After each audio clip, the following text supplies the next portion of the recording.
Hello, Clarice. Good evening. I hope you're ready for a good show tonight. We're going to be continuing to talk about all the riots and fuck shit these crackers have done to us. So I'm just waiting. What you gonna do for me? What you gonna do for me? What you gonna do for me when the chips are down?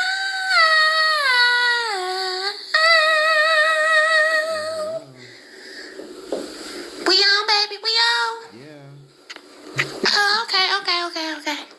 Yes. You know, that was my song.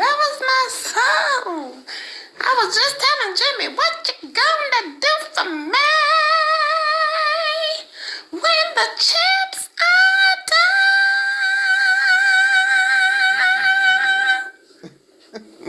I was just telling Jimmy that. Like, you gotta do something for me, Jimmy. You gotta put something in my hand now. You gotta put something in my hand. You know, because you ain't got the money, I ain't got the honey. I'm just telling you. You sister girls out there, y'all better start telling these men what you gonna do for me. You better start telling them. Excuse me. You're supposed to be singing gospel and talking about the load. I know, baby, but Shaka just had me on the road. I was listening to Shaka on my way over here, and that thing sat down in my spirit. What you gonna do for me?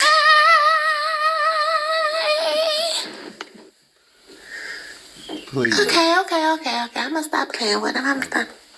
What can wash away my sins? Nothing but the blood of Jesus. What can make me whole again? Oh, nothing but the blood of Jesus.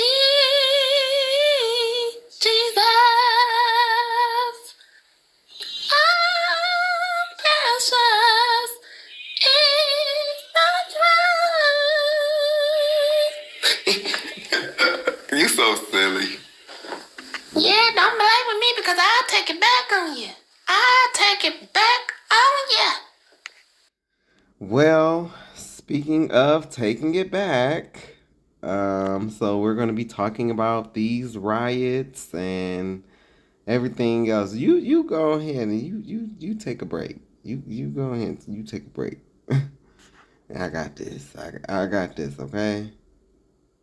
Alright, so first up is Andrew's Rebellion in 1811.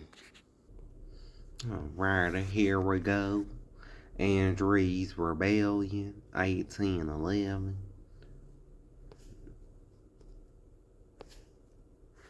Okay, make the picture bigger. Oh, here we go.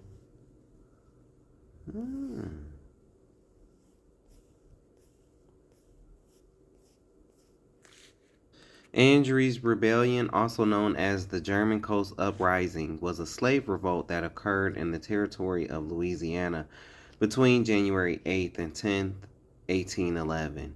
The revolt, the largest servile uprising in United States history, was named after the owner of the plantation, Manuel Andrew, where the uprising originated. At its peak on January 10th, it involved approximately 400 to 500 enslaved men and women along the east bank of the Mississippi River, north of New Orleans, led by a Saint Domingue, Haiti-born slave named Charles Deslandes. The uprising was inspired by the Haitian Revolution of 1791. Slaveholders also feared a Haitian-style uprising, partly because blacks outnumbered whites in the region by a ratio of 5 to 1. and in particular because of the large population of free blacks in the area that they assumed would help and support such a revolt. The slave rebellion began on January 8, 1811, at the Andrew Plantation in the St. John the Baptist Parish, where approximately 15 slaves attacked plantation owner Manuel Andrew, wounding him. Despite his wound, Andrew escaped and warned whites on surrounding plantations. Rebels also killed his son, Gilbert Thomason Andrew, around the same time. The rebels then crossed into St. Charles Parish, headed to New Orleans. As they marched, their numbers grew. According to eyewitness accounts, at the time, the rebels marched in military style while beating drums, waving flags, and armed with pikes, hoes, axes, and with a few carrying firearms. Enslaved people from other plantations joined the Andrew Plantation rebels, increasing their ranks to up to 500 people, while in St. Charles Parish they killed Jean-Francois Trepanier, another plantation owner. As the rebellion unfolded, terrified whites on plantations along with the Mississippi River escaped for safety to New Orleans. William C. Claiborne, the territorial governor at the time, called out the militia and imposed a curfew. General Wade Hampton, leader of the militia, assembled 2 companies of volunteers, and eventually, with the additional help of regular U.S. Army troops and Navy sailors, the rebellion was finally put down. Nearly 700 soldiers, more men than the number of rebels, more than the number of rebels broke the resistance on January 10th. Rebel leader Charles Dessalines was captured the next day and brutally executed. Ew. By the end of the uprising, the rebels had murdered 2 whites, but more than 95 rebels were killed during the uprising and in the retaliation, making the suppression of this revolt the bloodiest in history of the country. After the rebel slaves were captured, 3 tribunals were conducted by territorial officials at the Strahan Plantation and St. John the Baptist Parish in Orleans Parish. On January 13th, the Strahan Plantation trial resulted in 18 slaves being found guilty. All were later executed by firing squads, and after their deaths, their severed heads were put on pikes along the major roadway to New Orleans to intimidate other black slaves. After the rebellion, authorities tightened the restrictions governing the activities of free blacks in Louisiana, while freeing some loyal slaves who provided information on or who, by serving in the militia, helped crush the uprising.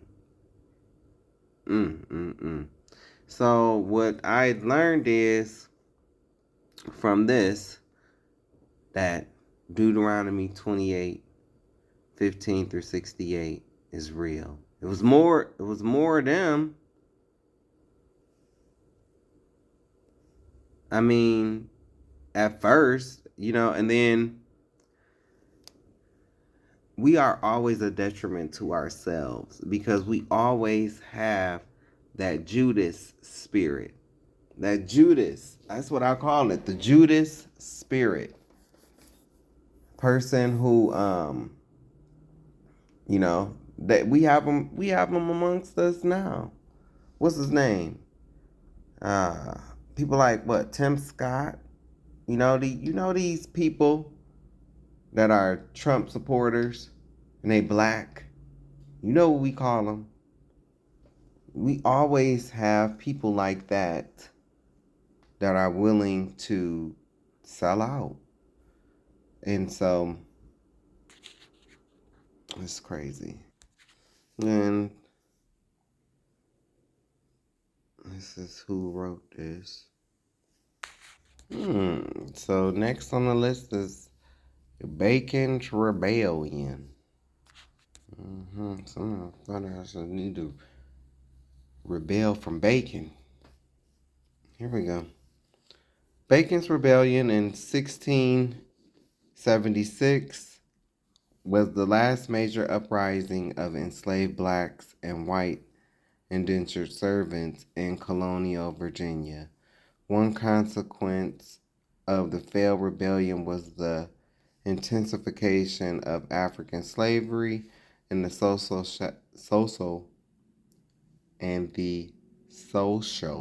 separation of blacks and whites in Virginia.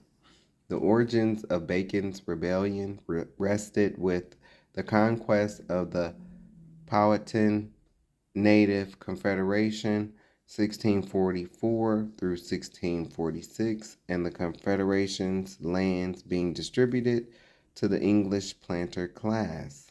Despite their defeat, natives formerly associated with the Confederation continued squatting on these lands, which caused the Virginia colonists to engage in warfare against them.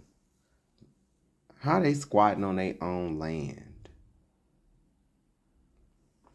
The military and political situation was made more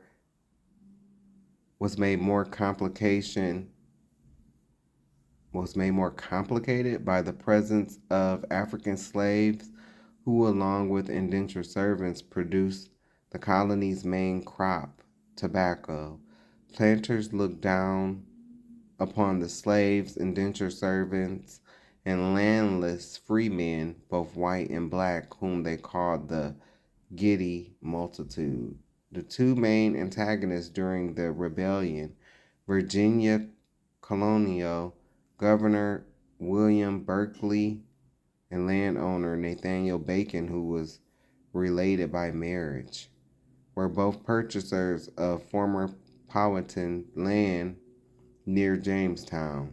During the decades of the 1650s and 1660s, a sizable number of indentured servants, black and white, who had completed their required indentured labor service, clamored for old Powhatan land as well, which was under the control of Berkeley and his planter class associates. Despite his elite status, Bacon joined and led these former servants in attacking peaceful Indians to acquire their lands.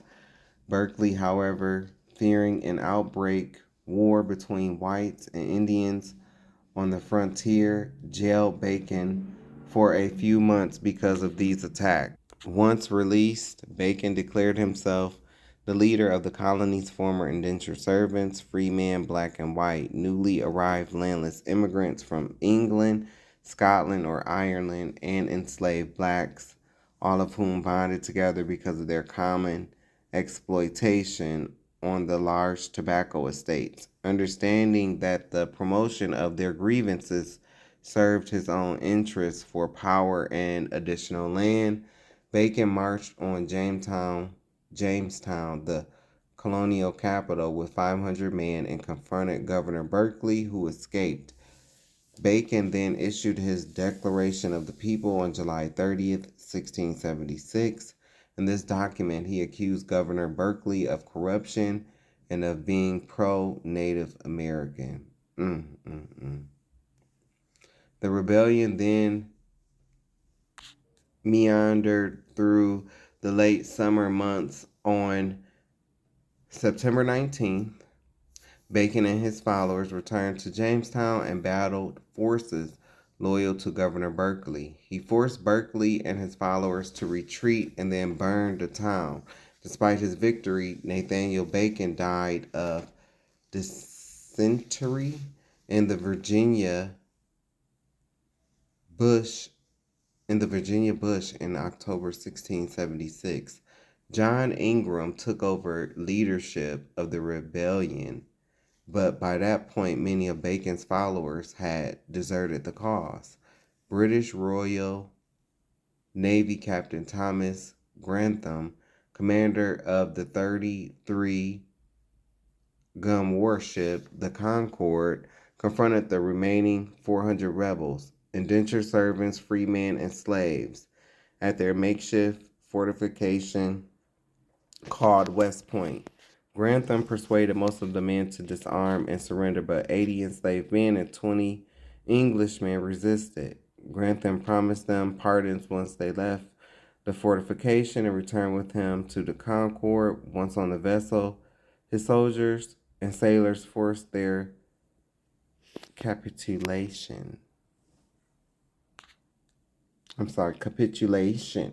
Although pockets of rebels throughout Virginia continued to resist colonial authorities into 1677, the confrontation at West Point effectively ended the rebellion.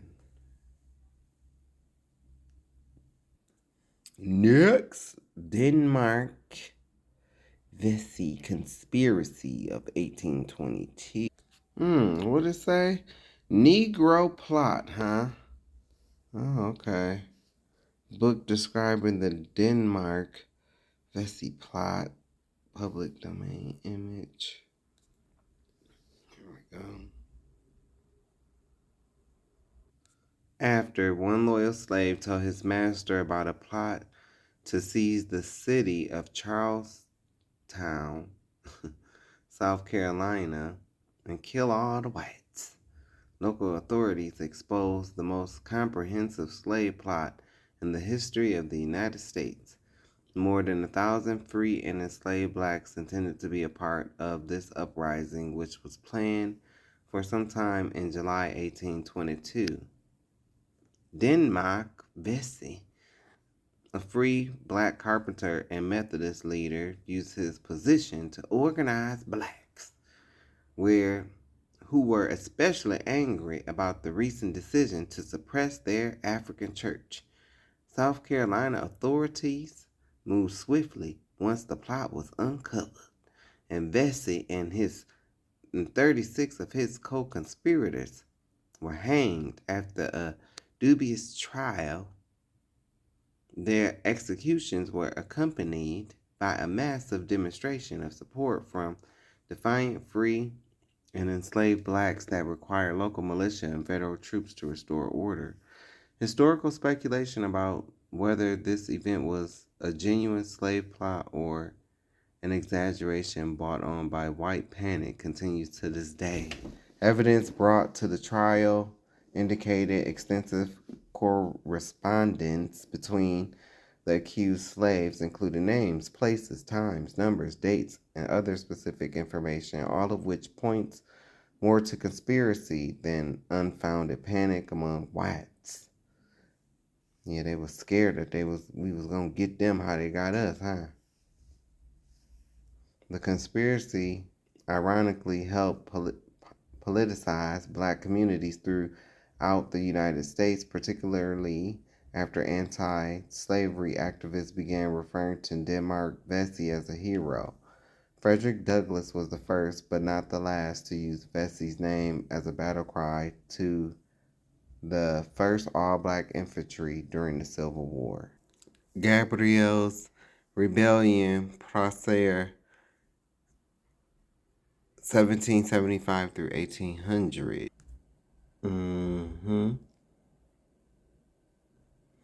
Gabriel, a slave of Thomas Prosser of nearby Brookfield Plantation, planned a slave insurrection against Richmond on the 30th of August, 1800. The slaves intended to kidnap Governor James Monroe and compel him to support political, social, and economic equality, but intense rains delayed the insurgent scheme. Mosby Shepherd of Meadow Farm, informed of the plot by family slaves Tom and Pharaoh, dispatched a warning letter to the governor. Monroe called out the militia, and Gabriel, his plans foiled, fled to Norfolk. Authorities there captured and returned him to Richmond. Convicted of conspiracy, Gabriel was hung on October 10th of 1800. the last of 26 conspirators executed. Gabriel, who often, for the sake of convenience, is mistakenly referred to as Prosser, was the leader of an unsuccessful slave revolt in Richmond, Virginia in 1800.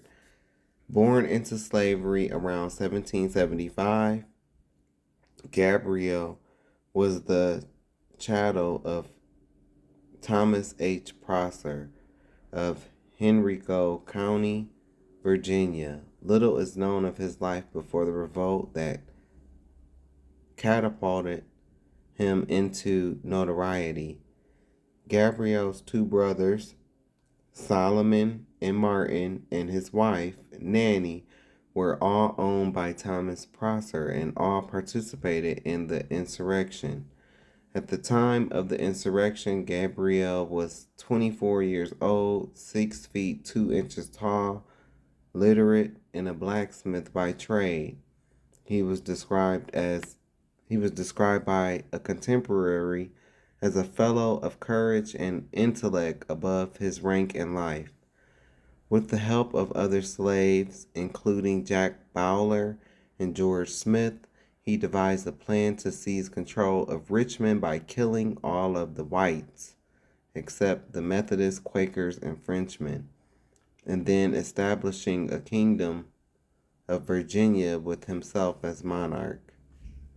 Gabriel and the other revolt leaders were probably influenced by the American Revolution and more recently the French and Haitian revolutions with their rhetoric of freedom, equality, and brotherhood. In the months prior to the revolt, he recruited hundreds of supporters and organized them into military units.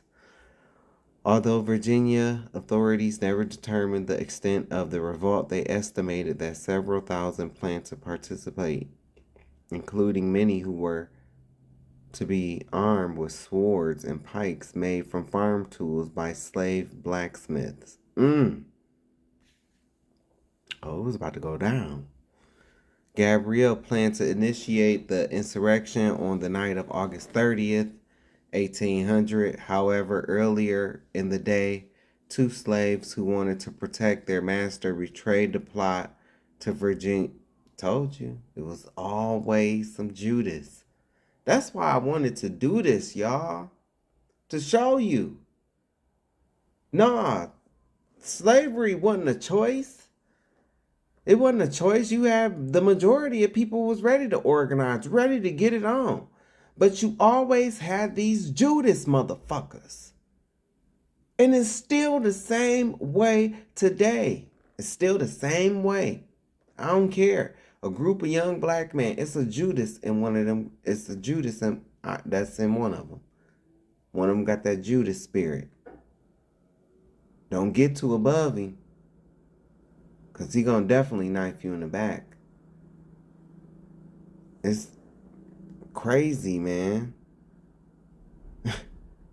However, earlier in the day, two slaves who want to protect their masters betrayed the plot to Virginia. I hope they burn in hell. I do. I hope those two bastards, I hope they burn. Governor James Monroe alerted the militia a rainstorm prevented the army from assembling outside Richmond, thereby delaying the uprising by 24 hours and giving the militia crucial time to prepare a defense of the city.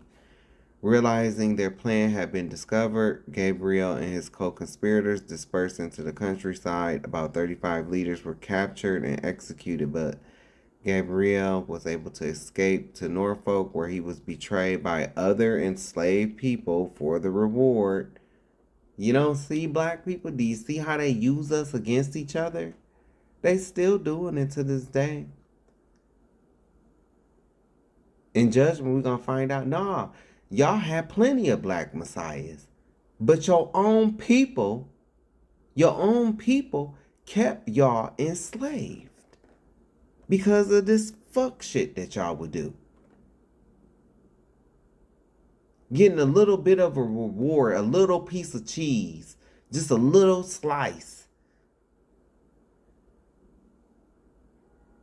You know, and you got this whole big block of cheese over here, but they gave you just this little piece, and you sold out your own people. It's still happening to this day. Still happening. You see it when Gucci come out with they racist sweaters. Then you got the one who's everybody say he going broke. I don't know. I don't care. But you got him going into the Gucci store, spending all kind of money, for a moment, just for a moment. That's how dumb some of our people are. Trying to get a moment, but yet you've shitted on your own people. Like, you're dumb. Talking about something, I love everybody, can't nobody make me do. Yeah, okay. We've always had this, where he was betrayed by other enslaved people for the reward. It's not that it ain't no black messiahs. It's that Judas spirit right there. That's why it wasn't no more black messiahs.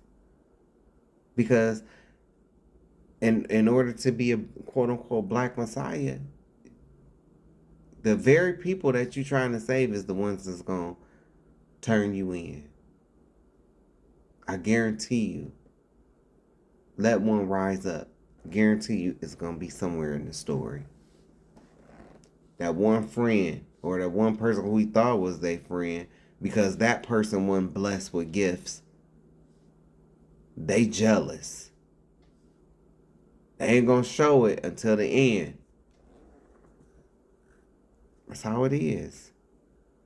He was captured on September 25th and returned to Richmond, where he was tried and found guilty on October 6th for his role in the abortive uprising. He was executed on October 7th, 1800. And you know what? And so those people, so the two slaves that wanted to protect their master and these people that turned him in, later on, after everything is said and done, and their lives is even more harder, they really gonna look up to the sky and ask why. That be them people. It just be like, that's why I couldn't be God. I could never be God. And I just laugh when people, you think you God. I just crack up. Like, I could never be God, because there wouldn't be no more humans left. There wouldn't. Like, you're too stupid to exist. I have to get rid of you. That's just like them YNs when they be, taking people out, and then they be in a courtroom crying. What you crying for? Where was this energy when you was doing the YN stuff? Where was that then? Now you in the courtroom? Now it's real. Same with this.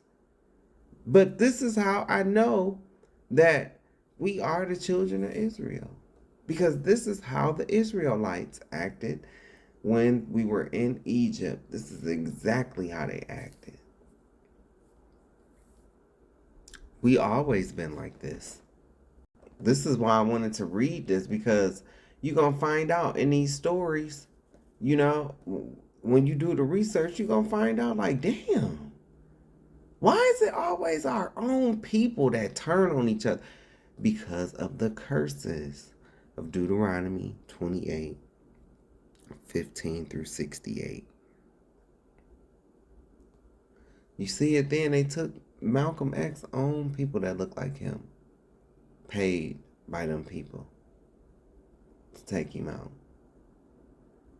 That's what we do to each other. When we get over that hurdle, when those people who will pay the money and stuff, when they see that their money isn't working anymore. You can't pay me to turn my brother in. You can't pay me to rat on my own brother. Fuck massa. Protect who? No, protect my brother. Protect my sister. When we get to that, that's when they really gonna panic. Oh my God, I can't pay him anymore to turn his own brother in. It's gonna be that. I see why Kanye said what he said. And our people, sometimes we so ignorant that we can't see the forest from the trees. We can't. This right here, what I'm showing you, what I'm reading to you. However, earlier in the day, 2 slaves who wanted to protect their masters betrayed the plot to Virginia authorities. And it's like, what did you get afterwards? Nothing. You still in slavery. Man, I'm telling you. And you know who this is today? I'm going to tell you how to recognize who this is today. I'm going to tell you how to recognize. I said on another video, I seen a video of a group of white boys fighting, right? They was all calling each other niggas. One a nigga in sight. Okay? And so one of the boys pulled a gun on the other boy, because the other boy was by himself. And he did stand his ground. He did. But all through the comments, man, was our people. Oh yeah, he get a pass to the cookout. He get a pass to the... Like, what did he do? What did he do to get a pass to our quote unquote cookout? What did he do?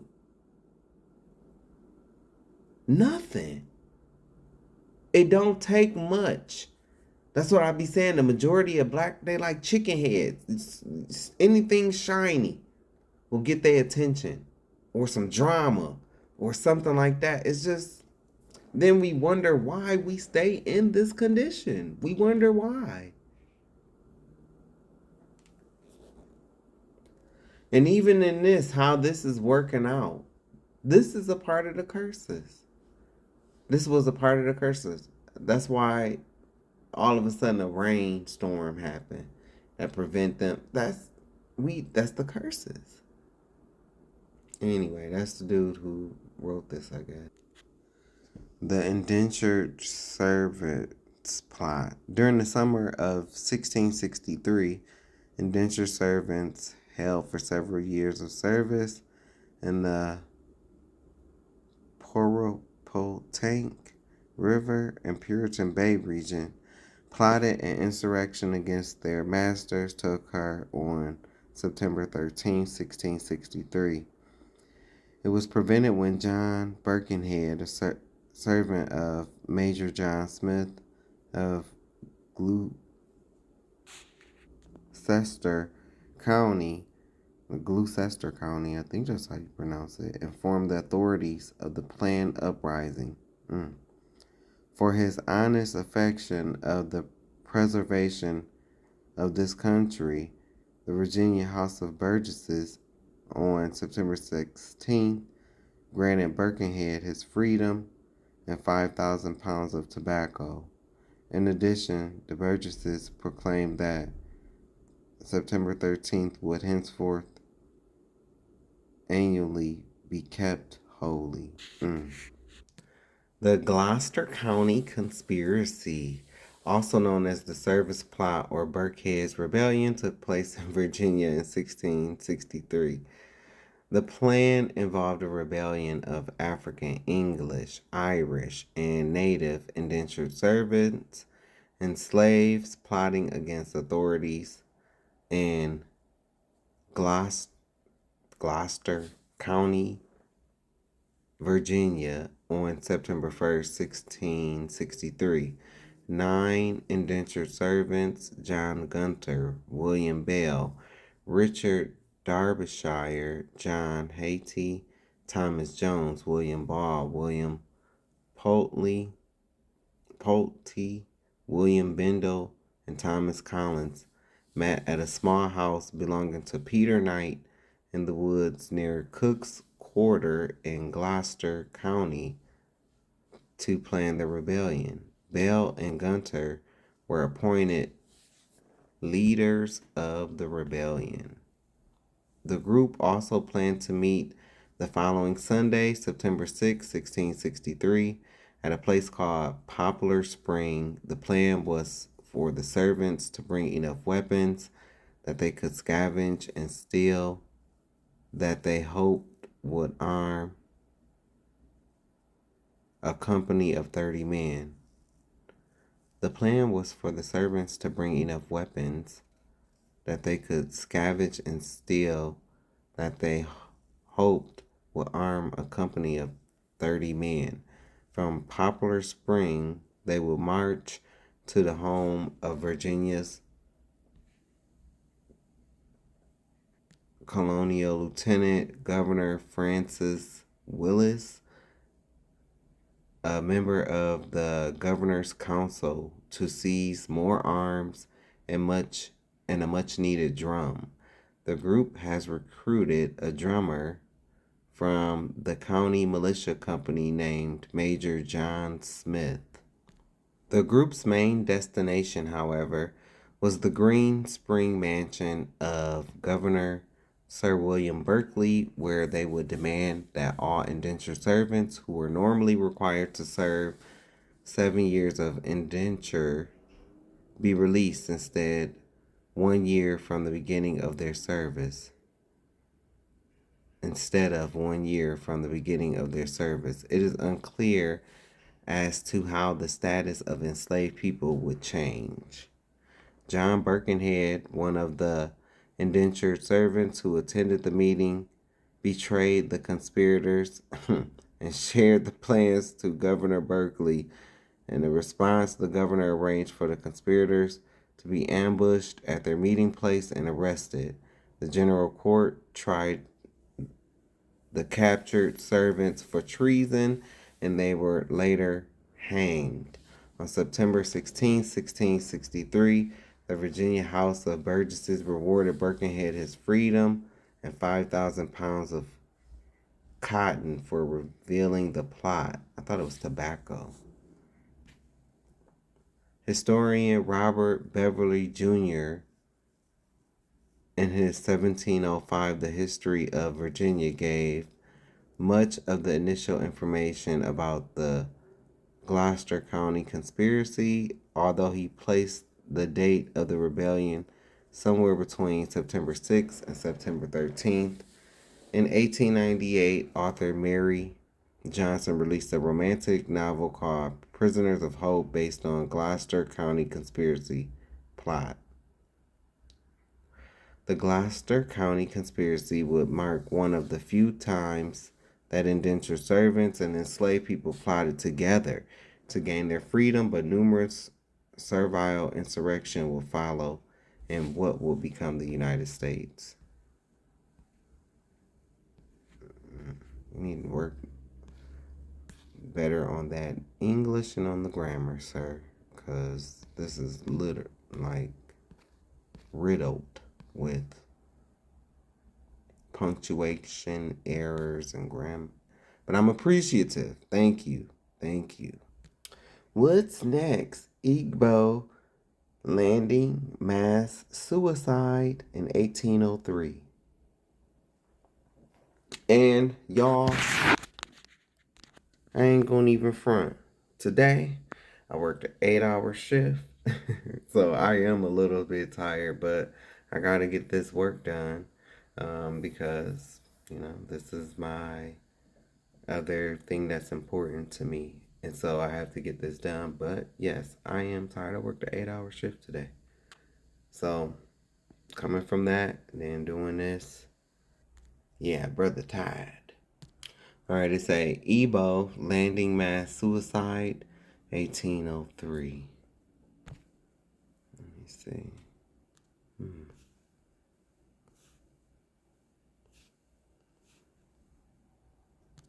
Ebo Landing is a historic site at Dunbar Creek on St. Simons Island, Glenn County, Georgia.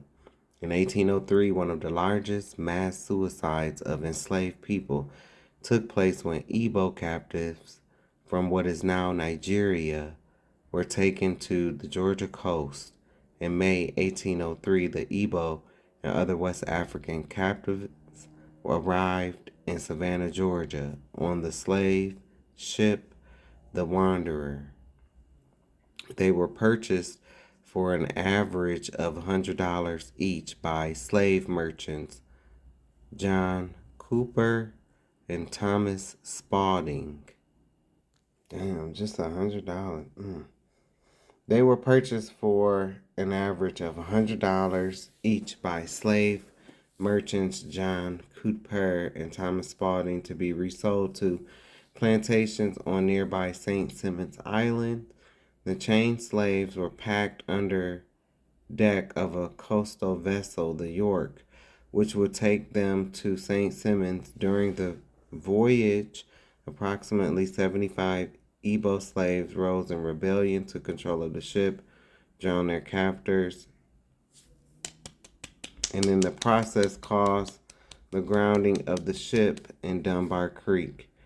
The sequence of events that occurred next remains unclear. It is known only that the Igbo marched ashore, singing, led by their high chief. Then at his direction they walked into the marshy waters of Dunbar Creek, committing mass suicide.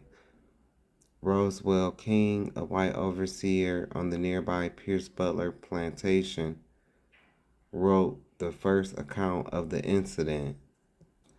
He and another man, identified only as Captain Patterson, recovered many of the drowned bodies. Apparently, only a subset of the 75 Igbo rebels drowned. 13 bodies were recovered, but others remain missing.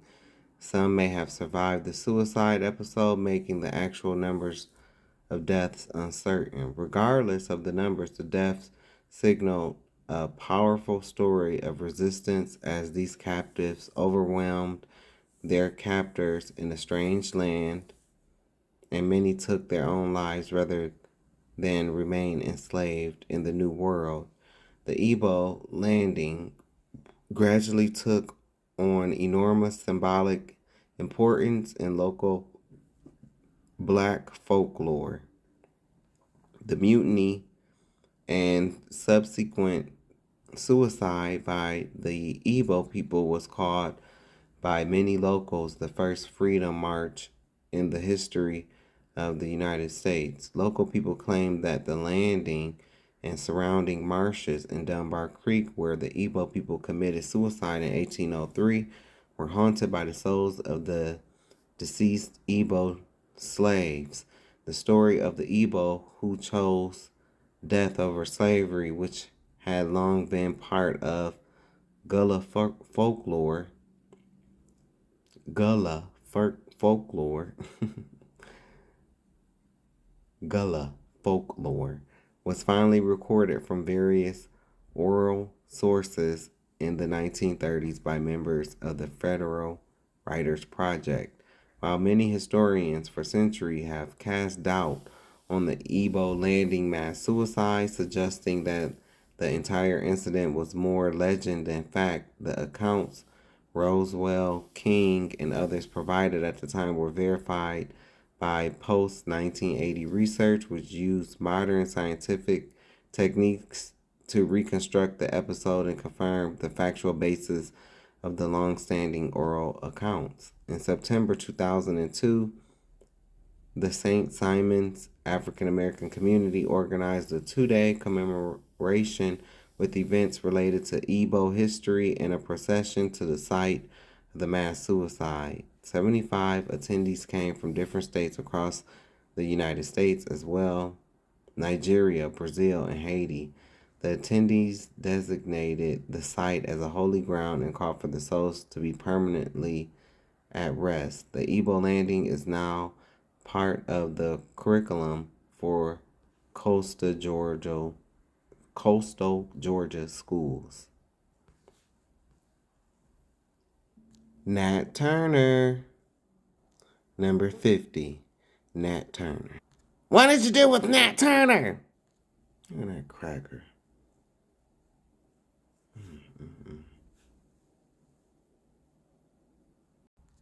See, they ain't never been nothing without they guns.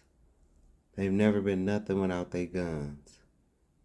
Even on this picture, you could just tell this is just a drawing. This guy would demolish this cracker. Anyway.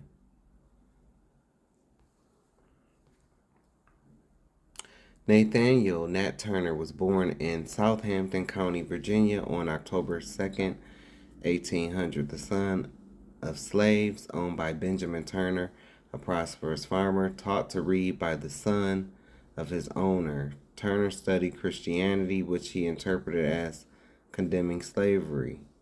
Turner also began to believe that God had chosen him to free his people from slavery. He soon became known among fellow slaves as the prophet. Turner was sold to slaveholder Joseph Travis in 1830. Less than a year after the sale, Turner received what he assumed was a sign from God when he witnessed the solar eclipse.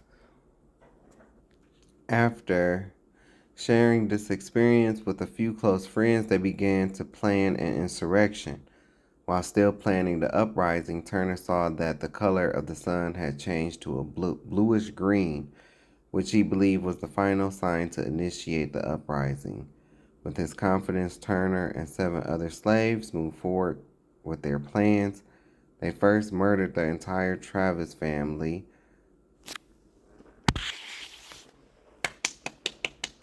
and eventually 50 whites in a futile effort to incite a general slave uprising. Only 75 slaves and free blacks joined the rebellion.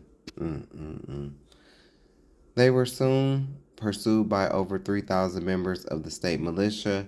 Turner and his followers were confronted by militiamen. One was killed and the others were captured. The rebellion was over in 48 hours. Turner escaped and eluded Virginia authorities for 2 months, but was finally captured and tried for insurrection and murder.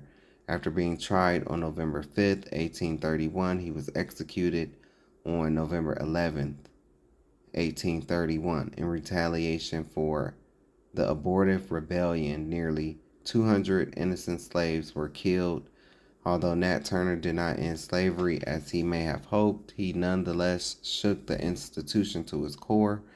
Pro-slavery advocates began calling for greater restrictions on free blacks and slaves in the South and made more demand on Northern whites to cease their interference with the servile institution. Northern abolitionists, however, viewed the uprising differently and intensified their efforts to end slavery throughout the nation. Wilson, I ain't gonna clown you, brother, but you missed a very important part. I'll just set this right here. That's the book. Just set that right there. Nat Turner's 1831 rebellion in Southampton, Virginia, was the deadliest U.S. slave revolt. A literate slave, Turner saw a solar eclipse as a divine call to rebellion. Sharing plans with trusted slaves, he struck on August 21st, killing whites and recruiting. By August 23rd, they killed over 57 whites, facing resistance during recruitment. Turner's group fought well, but was overwhelmed. Whites massacred blacks indiscriminately. Turner hid until discovered on October 30th. Tried, convicted, and hanged on November 11th, his rebellion left a lasting impact on American history. Except for one, the bodies of those executed were buried appropriately. Nat Turner's body, however, was given to doctors who skinned it to make grease. Mr. R.S. Barham's father even owned a money purse made from his hide. Dr. Massenberry possessed his skeleton for years, but it has since been misplaced. So racists have done some very disgusting things here in America. And one of the more gross ones, disgusting ones, is what they did to Nat Turner after they killed him for him being a revolutionary, not sitting down and saying yes to slavery. They turned this man into grease. They skinned him and used his skin as souvenirs for purse. I believe they even made him into a lamp. I mean, it's gross stuff. They even made his bones heirlooms passed down through families. And if you don't believe me, here's this article from history.com. And what's even worse is that they passed down his Bible. Luckily, his Bible was eventually recovered, and it's now in the African American History Museum here in D.C., but no, they were gross. Terrible stuff. But I guess what else would you expect from the same people who at the time used African babies as alligator bait? If you learned something new, please drop a follow. We have more history coming every single day. Number 51, New York City Slave Uprising, 1712. Hopefully y'all can see this.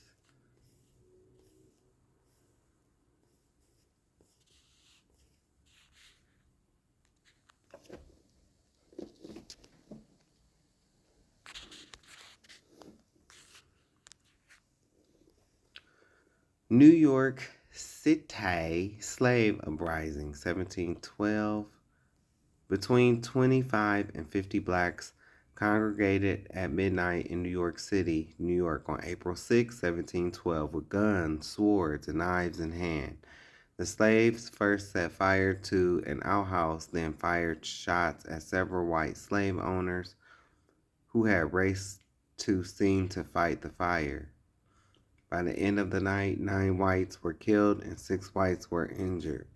The next day, the governor of New York ordered the New York and Westchester militias to drive the island, with the exception of 6 rebels who committed suicide before they were apprehended.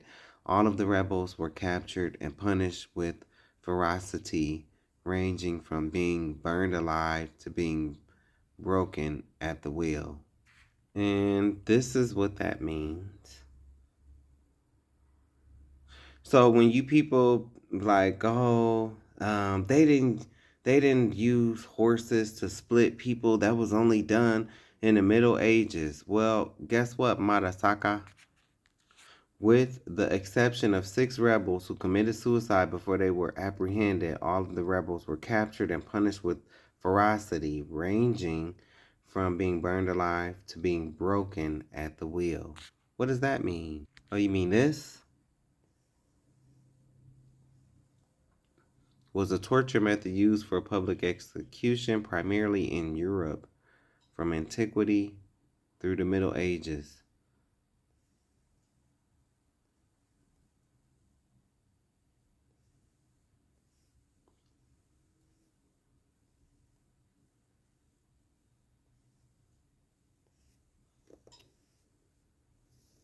This is describing what it is. The execution wheel was typically a large wooden spoke wheel, the same as was used on wooden transport carts and carriages, often with an iron rim, sometimes purposely modified with a rectangular iron thrust attached and extending blade-like from part of the rim. The primary goal of the first act was agonizing mutilation of the body, not death. Therefore, the most common form would start with breaking the leg bones. To this end, the executioner dropped the execution wheel on the shin bones of the convicted person and then worked his way up to the arms.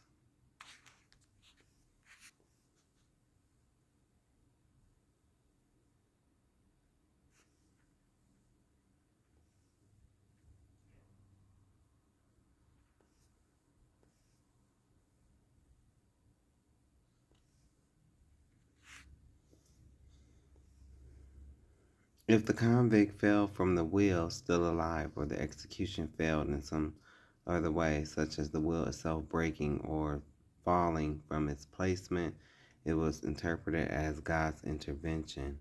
There exist votive images of saved victims of the wheel. There's literature on how best to treat such sustained injuries. So for all the people who be like, oh, those torture methods wasn't over here. Those are medieval torture methods. They didn't do that over here. Yes, they did.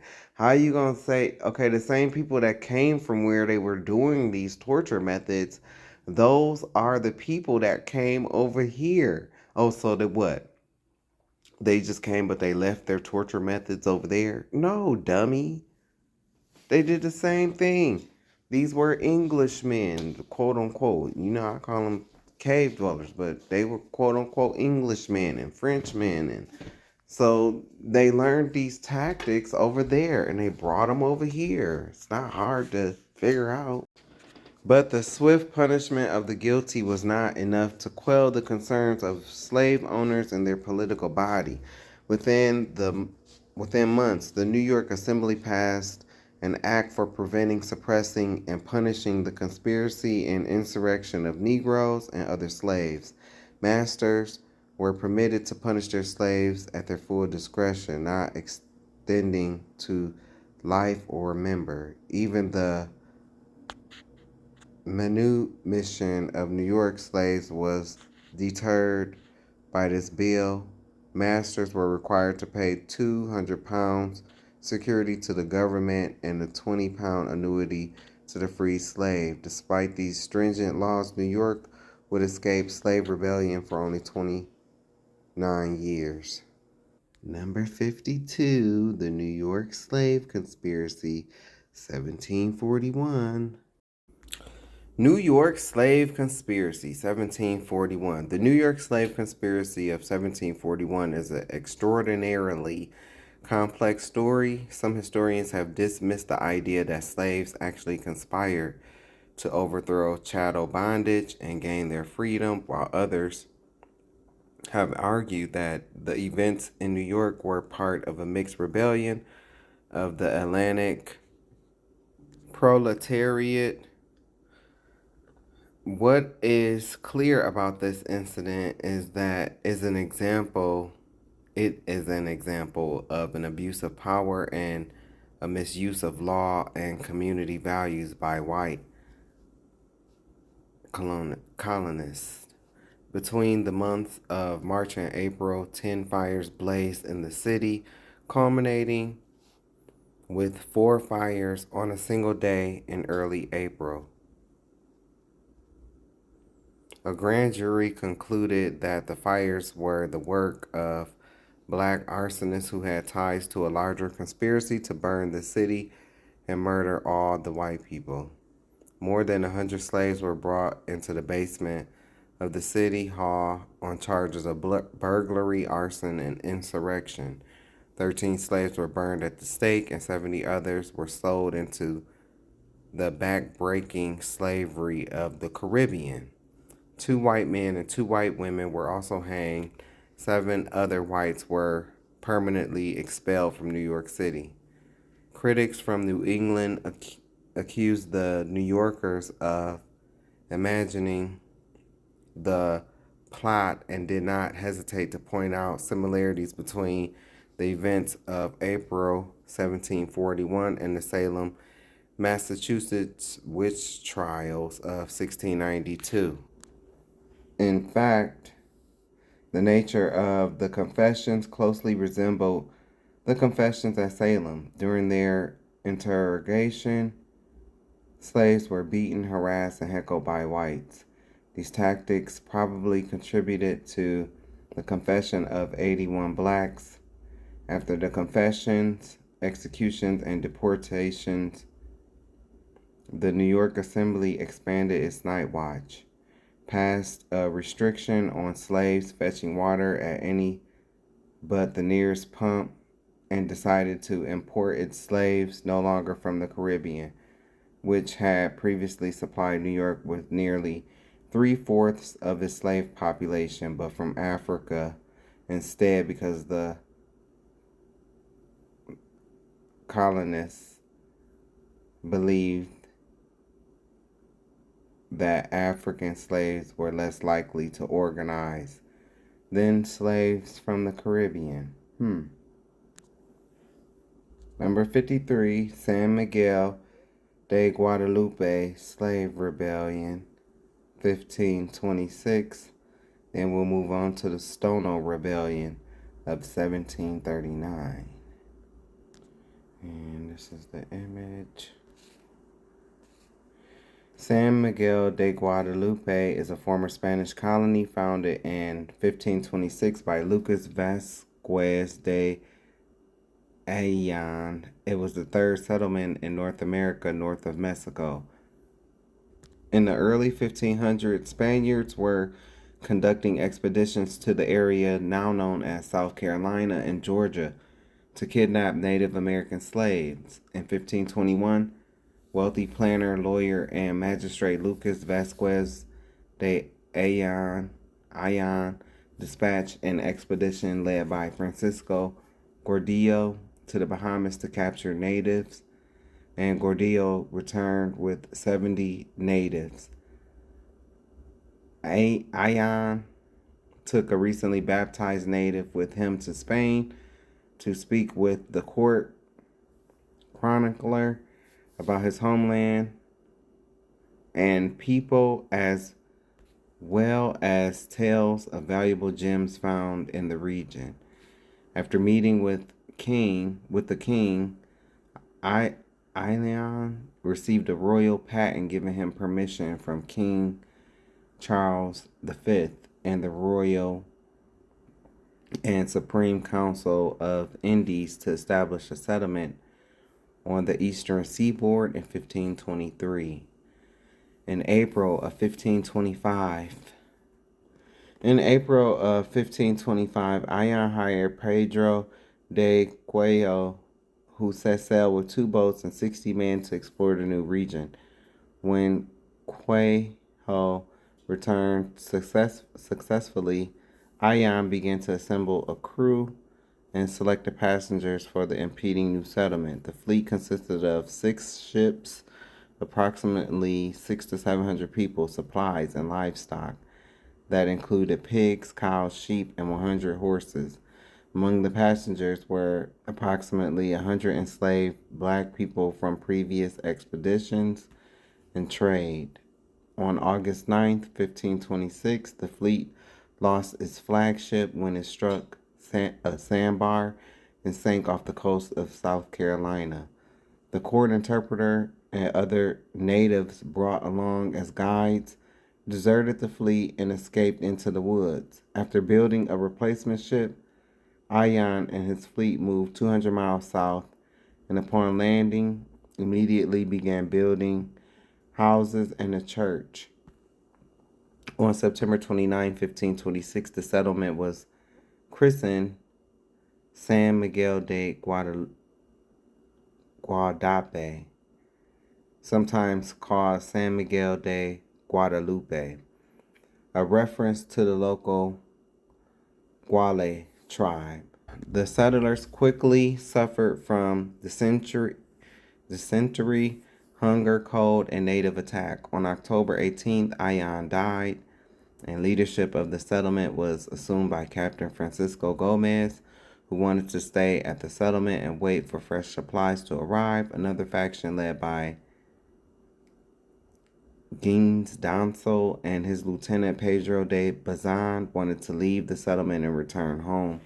Danso and a group of supporters seized and arrested Gomez and others supporting him and locked them in Danso's home. When Danso and Bazan set out to ambush other opponents, the enslaved Africans set fire to Danso's home and freed Gomez and the other captives. The enslaved Africans escaped to live with the local Native Americans. This incident is regarded as the first slave rebellion in mainland North America.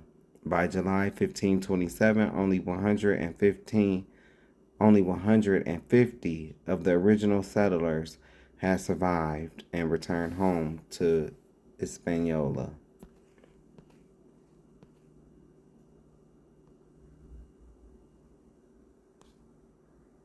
The Stono Rebellion, 1739. The Stono Rebellion, the largest slave insurrection in the British North America, began nearby on September 9, 1739.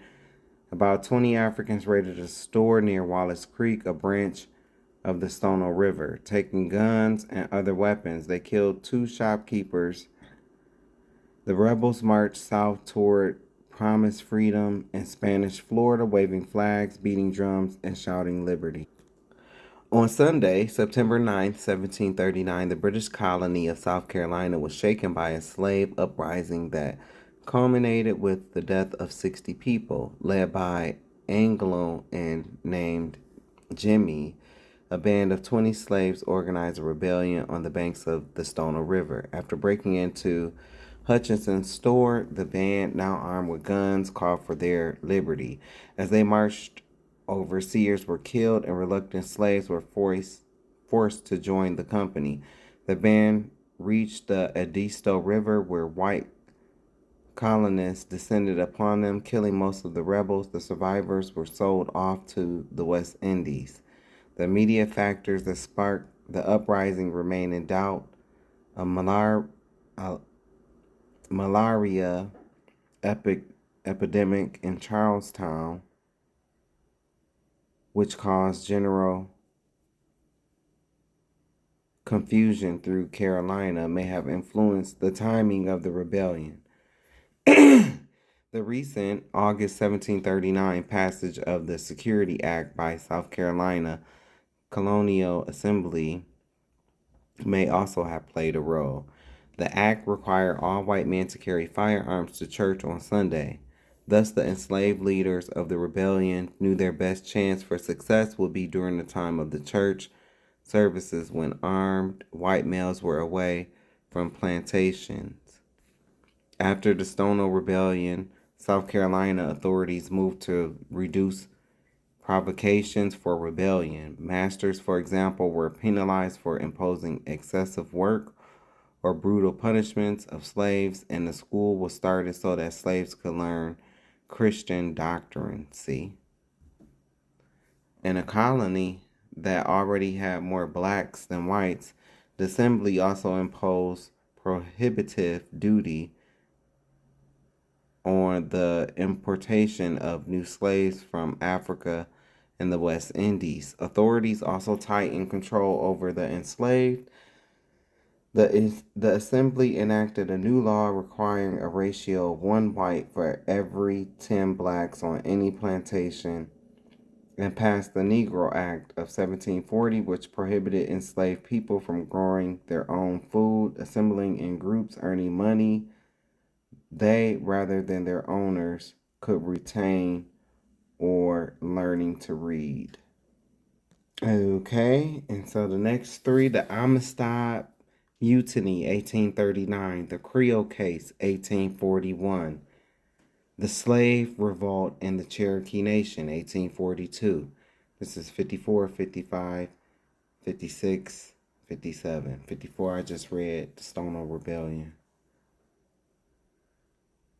The Amistad Mutiny, 1839. The Amistad, this says death of Captain Ferrer. The Amistad Mutiny occurred on the Spanish schooner La Amistad on July 2nd, 1839. The incident began in February 1839 when Portuguese slave hunters illegally seized 53 Africans in Sierra Leone, a British colony, whom they intended to sell in the Spanish colony of Cuba. Several weeks into the slave raiding trip, the 53, along with 500 other captured Africans, were loaded onto the Tacora, a Portuguese slave ship. After a 2-month voyage, the Tacora landed in Havana, Cuba. There, Jose Ruiz purchased 49 adult slaves. Pedro Montes brought 4 children. Ruiz and Montes wanted to bring the slaves to the sugar plantation in Puerto Principe, now Camagüey, Cuba, where they would resell them. The slave merchants boarded the 53 African captives on the Amistad, which departed from Havana, Cuba on June 28th, 1839.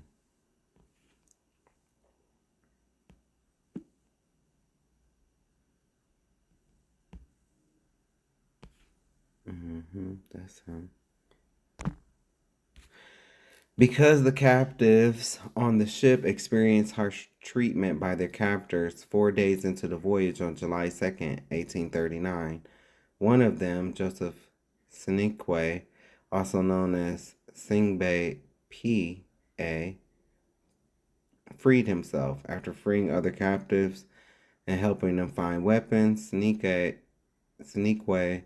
led them to the upper deck where they killed the ship's cook, Celestino. They then killed the ship's captain, Ramon Ferreira. Although in the attack the two captives died as well, two Amistad crew members escaped from ship by boat. Ruiz and Montes were spared during the revolt on the promise that they would sail the Amistad back to Sierra Leone as captives demanded. Instead, they sailed the ship toward the United States. Along the way, several Africans died from dysentery and dehydration. On August 26, 1839, the Amistad landed off the eastern end of Long Island, New York, at Culloden Point, where a U.S. Navy ship took it into custody. Ruiz and Montes were freed while the surviving Africans were arrested and imprisoned at New London, Connecticut. When the Spanish embassy claimed the African captives were slaves and demanded their return to Cuba, a trial ensued on January 1840 in a federal court in Hartford, Connecticut. The judge ruled that the Africans were illegally brought to Cuba since Great Britain, Spain, and the United States signed agreements outlawing the international slave trade. Under pressure from Southern slaveholders, however, U.S. President Martin Van Buren appealed the case to the U.S. Supreme Court, arguing that anti-piracy agreements with Spain compelled the U.S. to return the Africans to Cuba. Meanwhile, Northern Presbyterian and Congregational denominations led by abolitionist Louis Tappan organized the Amistad Committee in New York City to support the legal defense of the Africans. Former President John Quincy Adams, then a Massachusetts congressman, agreed to represent the Africans before U.S. Supreme Court.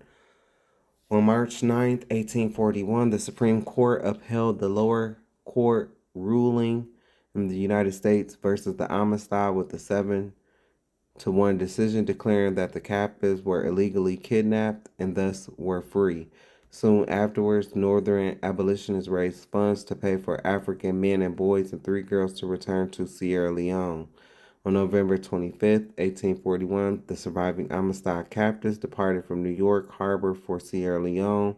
They were accompanied by James Covey, a British sailor and former slave who spoke their language, and 5 white missionaries, all sailing on the Gentleman. The British governor of Sierra Leone, William Ferguson, led the colony in welcoming the captives when they arrived in Freetown in January 1842.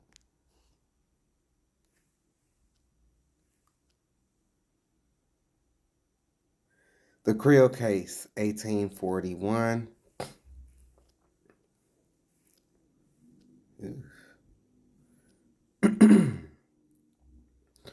The Creole Case was the result of an American slavery revolt in November 1841 on the board the Creole, a ship involved in the United States coastwise slave trade.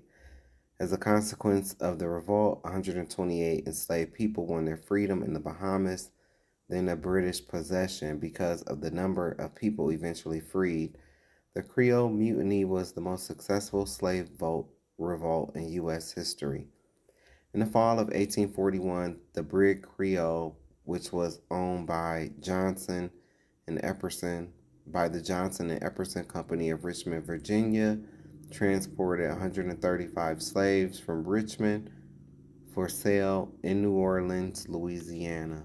The Creole had left Richmond with 103 slaves and picked up another 32 in Hampton Roads, Virginia. Most of the slaves were owned by Johnson and Epperson, but 26 were owned by Thomas McCargo, a slave trader who was one of the Creole passengers. The ship also carried tobacco, a crew of 10, the captain's wife, daughter, and niece, 4 passengers, including slave traders, and 8 slaves of the traders. Madison, Washington, an enslaved man who escaped to Canada in 1840 but was captured and and sold when he returned to Virginia in search of his wife, Susan, was among those being shipped to New Orleans. On November 7th, 1841, Washington and 18 other male slaves rebelled, overwhelming the crew and killing John R. Hewell, one of the slave traders. The ship's captain, Robert Ensor, along with several crew members, was wounded but survived. One of the slaves was badly wounded and later passed on. The rebels took overseer William Merritt at his word that he would navigate for them. They first demanded that the ship be taken to Liberia. When Merritt told them that the voyage was impossible because of the shortage of food or water, another rebel, Ben Blacksman, said that they should be taken to the British West Indies because he knew the slaves from Hermosa had gained their freedom the previous year under a similar circumstance. On November 9th, 1841, the Creole reached Nassau, where it first was boarded by the harbor pilot and his crew, all local black Bahamians. They told the American slaves that under British law they were free and then advised them to go ashore at once. As Captain Ensor was badly wounded, the Bahamian quarantine officer took First Mate Zephaniah Gifford to inform the American consul of the events. At the consul's request, the British governor of the Bahamas ordered a guard to board the Creole to prevent the escape of the men implicated in Hewell's death. The British took Washington and 18 conspirators into custody under charges of mutiny, while the rest of the enslaved were allowed to live as free people, including some who remained in the Bahamas and others who sailed to Jamaica. 5 people, which included 3 women, a girl, and a boy, decided to stay aboard the Creole and sail with the ship to New Orleans, returning to slavery. What? Let me read that again, because I know I did not just read that. 5 people, which included 3 women, a girl and a boy, who had the chance to get off and be free, decided to stay aboard the Creole and sail with the ship to New Orleans, returning to slavery. No, them was some crazy bitches. On April 16th, 1842, the Admiralty Court in Nassau ordered the surviving 17 mutineers to be released and freed, including Washington. In total, 128 enslaved people gained their freedom, all except for them 5, and the only innocent ones is those, that young boy and girl, and 3 women is dumb as fuck. 128 enslaved people gained their freedom, which made the Creole Mutiny the most successful slave revolt in U.S. history. I'm starting to see that, like, you know, like, even though Kanye words was ignorant, I can see why he said what he said. I can see it. I see why. If you can't see why Kanye West said what he said about slavery being a choice, with some of this stuff that I'm reading, bro, all the going to protect master and giving the plans away, that was a choice. Those people made a choice. That's the Judas choice. Who knows where we would be, you know, had those people not been a Judas and followed with their own people. Who knows? His words, yeah, they were ignorant, but I definitely see the meaning in what he was saying. The Slave Revolt in the Cherokee Nation, 1842.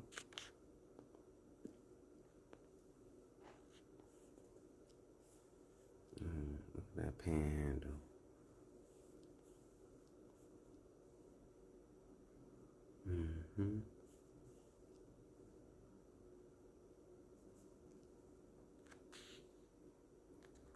The slave revolt in the Cherokee Nation occurred in Native Territory, now Oklahoma, when a group of 25 enslaved blacks, mostly from the Joseph Van plantation, attempted to escape to Mexico where slavery was abolished. The revolt began on November 15, 1842, when the Van plantation fugitives gathered with slaves from other plantations near Weber's Falls in the Cherokee Nation. The fugitives burglarized the store, taking horses, mules, several rifles, ammunition, and supplies for their escape to Mexico. Once Cherokee officials discovered the escape, they sent a search party to bring them back. As the fugitives made their way southwest from the Cherokee Nation, they were joined by 10 escaped slaves from plantations in the Creek Nation. The Creeks joined the Cherokees in the pursuit of the fugitives, confronting them near the Canadian River. A battle ensued with 2 fugitives killed and 12 captured. The remaining 21 escaped and continued to head for Mexico, while their Cherokee and Creek pursuers returned to their nations for reinforcements. 15 miles west of the Canadian River, the fugitives met James Edwards, a white man, and Billy Wilson, a Delaware native. Edwards and Wilson, known fugitive slave hunters, had in their custody 8 slaves, 1 man, 2 women, and 5 children who had previously escaped from Choctaw Nation and were headed west to join the Plain natives before being captured.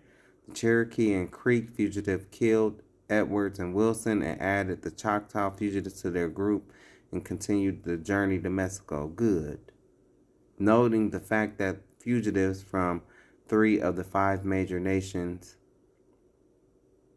in native territory were fleeing the area and fearing a general escape by other enslaved people in the territory, the National Council of the Cherokees on November 17, 1842, authorized the Cherokee Light Horse Militia to find and return the escapees and appointed John Drew as its captain. On November 21, 1842, Captain Drew left Weber's Falls with 87 well-armed men in his command to pursue the 29 fugitives. On November 26, they caught up with the fugitives near Red River after they had become confused and disoriented on the high plains, disagreeing on whether to go south or west to Mexico. Drew and his men captured the fugitives, by then numbering 31, and brought all of them back to Weber's Falls by December 7th. After an investigation, the Cherokee Nation Council ordered 5 fugitive slaves to be held at Fort Gibson pending trial for the murders of Wilson and Edwards. After the trial, they were executed. The council ordered the remaining fugitives to be returned to their Cherokee, Creek, and Choctaw owners. The Cherokee Slave Revolt was the largest slave rebellion in the native territory and the only one that involved fugitives from different native nations. Now,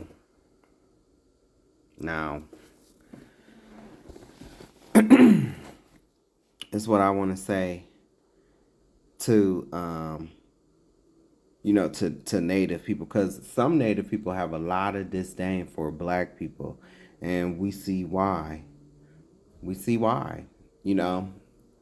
I get so tired of other races turning around and expecting black people to stand up for them, but it's been known throughout history, even y'all have had us as slaves.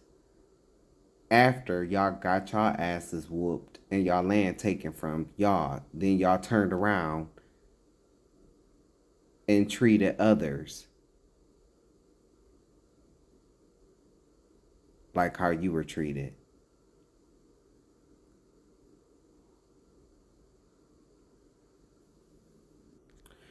And I don't care if you get mad. I'm going to tell you right now, fuck you. I don't care. Bitch, I'm native too. And the reason why I'm speaking like that is to let you know up front, it'll get real dirty. real quick. I'm native too. I'm real native. I ain't no Siberian Mongoloid. No, my people was already here. My grandfather was born on a reservation down in Watley, Alabama. Was born there. Stayed there until he was 7 years old. See, I always tell these people, a lot of these people that be having, talking about paperwork and stuff like that, man, they be behind the scenes working with the government, with the American government. A lot of them be $5 Indians. They ain't the real thing.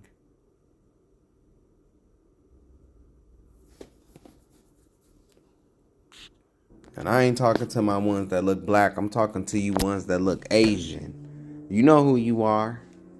You motherfuckers that be looking Asian. You natives that look Asian. You are not real native. You not. Your people were not the first people here. You came from Siberia. You crossed over a land bridge that was frozen. That's how you got here. But it was people already here before you.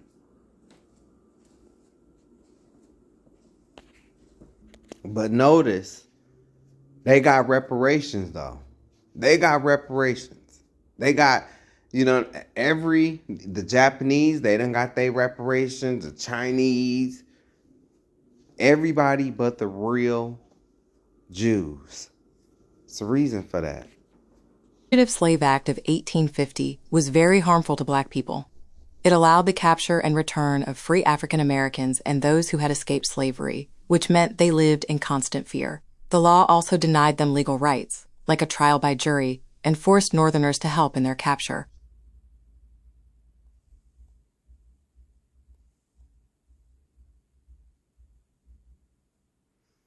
It essentially abolished the concept of free states for African Americans, black people, as no place in the U.S. was safe from slavery. The law forced federal marshals and citizens to capture runaway slaves with hefty fines or jail time for aiding them. What, you want to know why white folks so nosy today? Free black people in the North could easily be kidnapped and sold into slavery with little to no evidence required.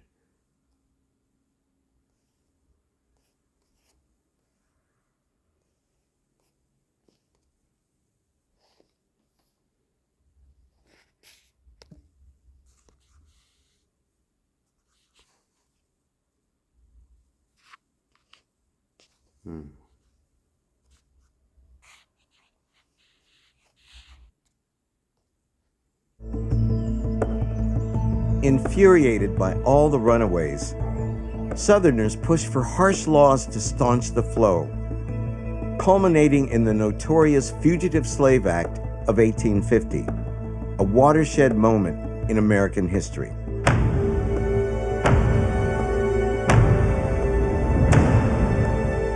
The law required Northerners to help capture anyone even accused of being a runaway slave, turning the North into a police power for the South.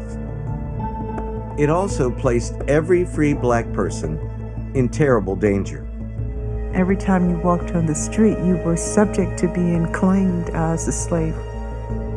You're living every day afraid and watching over your shoulder to make sure that you're not being watched by someone who was looking for you or someone else, and will happily take you if they can't find the someone else. Doesn't that sound like Deuteronomy 28:16? Cursed shalt thou be in the city, and cursed shalt thou be in the field. Skipping down to 19, cursed shalt thou be when thou comest in, and cursed shalt thou be when thou goest out. Verse 28, and the Lord shall smite thee with madness and blindness and astonishment of heart. Where did the madness come from? Always having to look over your shoulder because of the Fugitive Slave Act of 1850. Gotcha!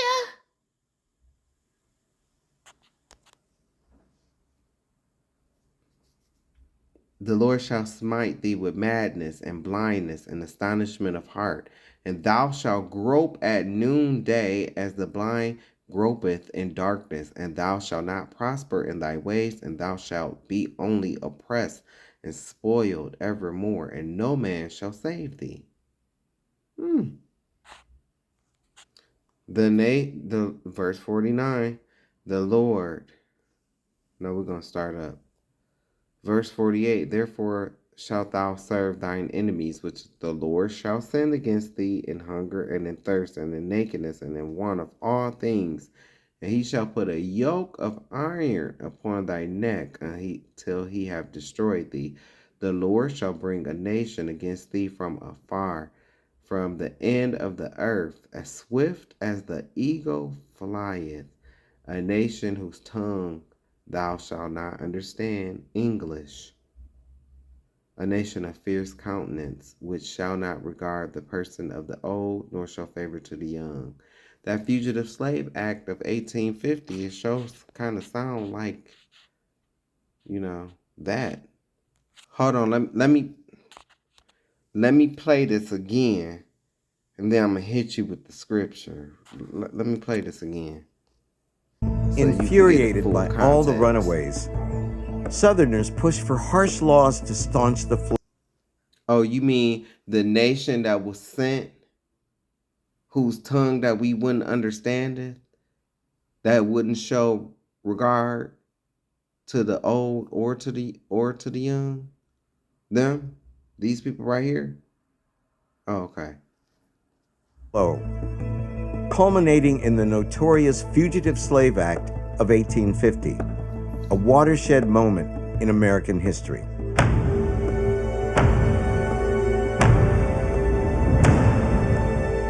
The law required Northerners to help capture anyone even accused of being a runaway slave, turning the North into a police power for the South. It also placed every free black person in terrible danger. Did they say some?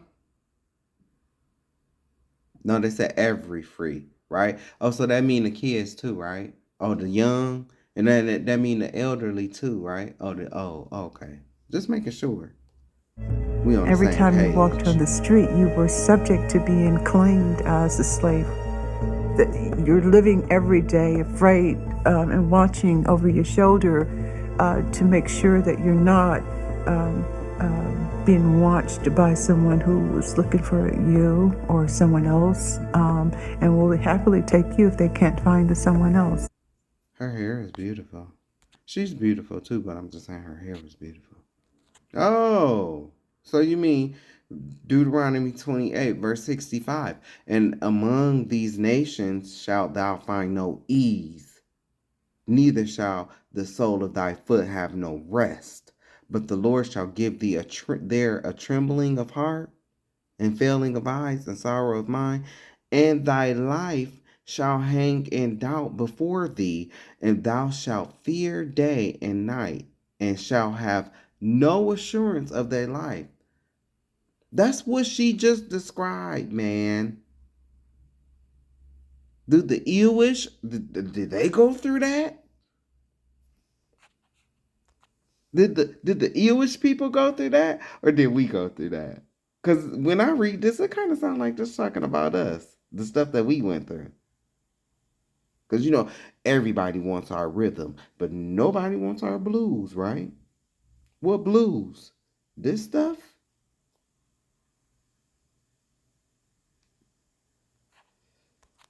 Oh, and to you ninjas that will sit up here and, it's a white man's book. Oh, yeah, but you use the white man's gun daily, don't you?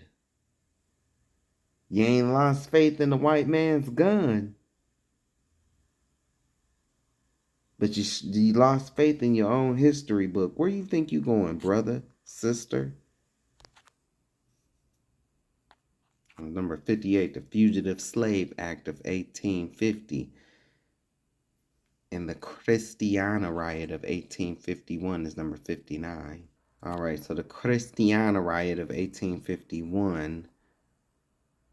After the passage of the 1850 Fugitive Slave Law, open skirmishes took place between Southern slave catchers and Northern abolitionists who despised slavery and what they saw as its encroachments on the liberty and freedom of residents of the free states. Armed altercation and confrontations took place in a number of northern communities between 1851 and 1861. One of the earliest, what came to be called the Christiana Riot, took place in 1851 in Lancaster County, Pennsylvania. Lancaster County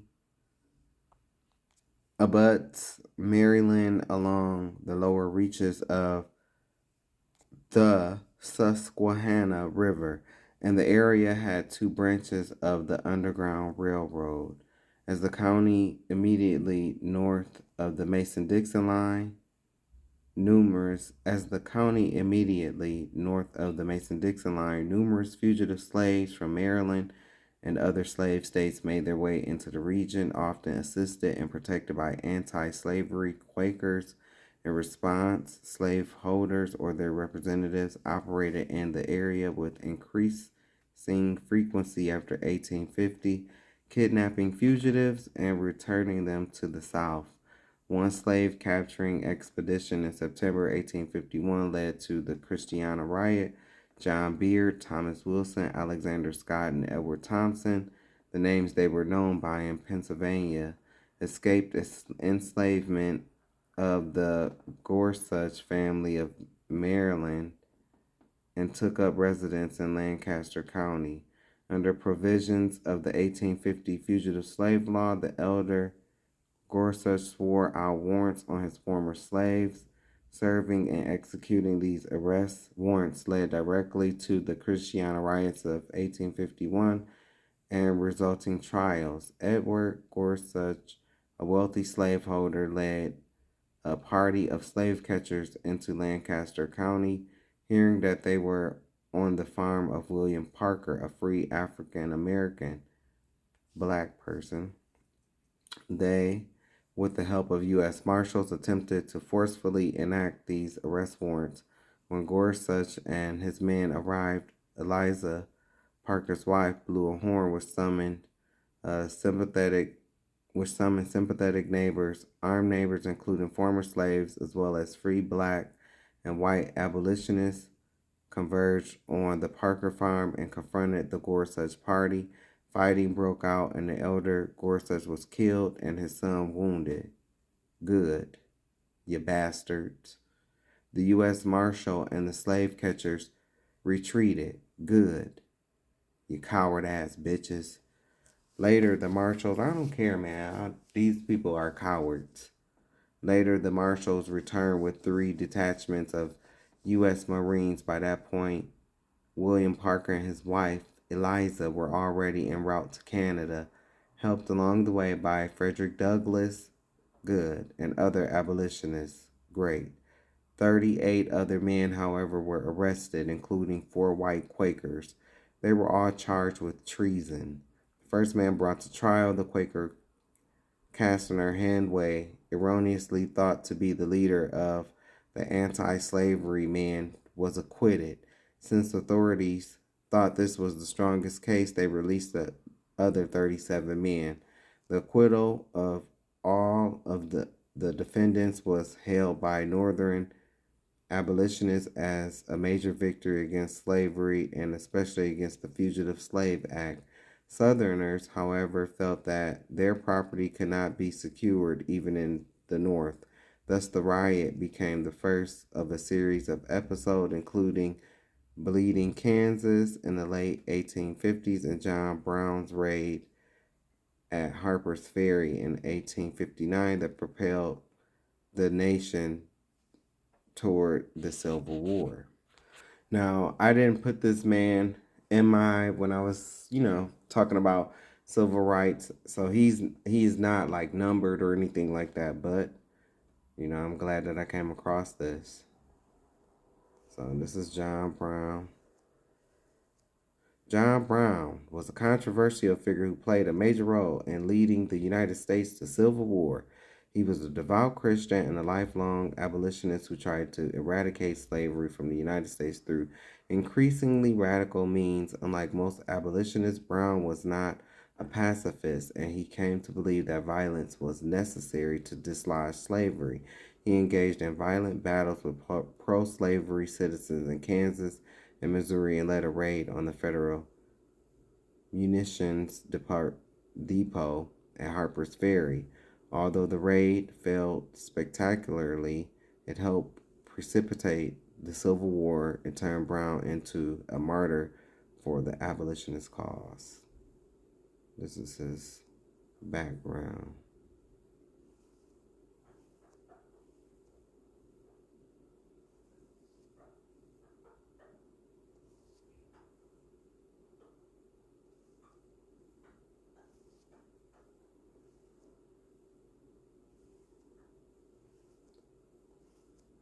Paying homage to John Brown. Remembering John Brown. Well, thank you, white man, for writing about him. This is also something that did not make it onto the list. The Underground Railroad, 1820 through 1861. But it's important that I read about this.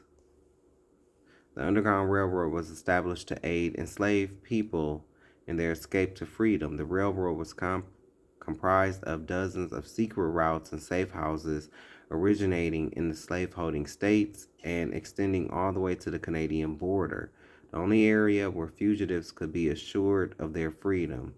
Shorter routes led south from Florida to Cuba or from Texas to Mexico. The Underground Railroad also included the smuggling of fugitive slaves onto ships that carried them to ports in the North or outside the United States. The success of the Underground Railroad rested on the cooperation of former runaway slaves, freeborn blacks, Native Americans, and white and black abolitionists who helped guide runaway slaves along the routes and provide their homes as safe havens. Although estimates of the number of people who escaped through the Underground Railroad between 1820 and 1861 vary widely, the figure most often cited is approximately 100,000.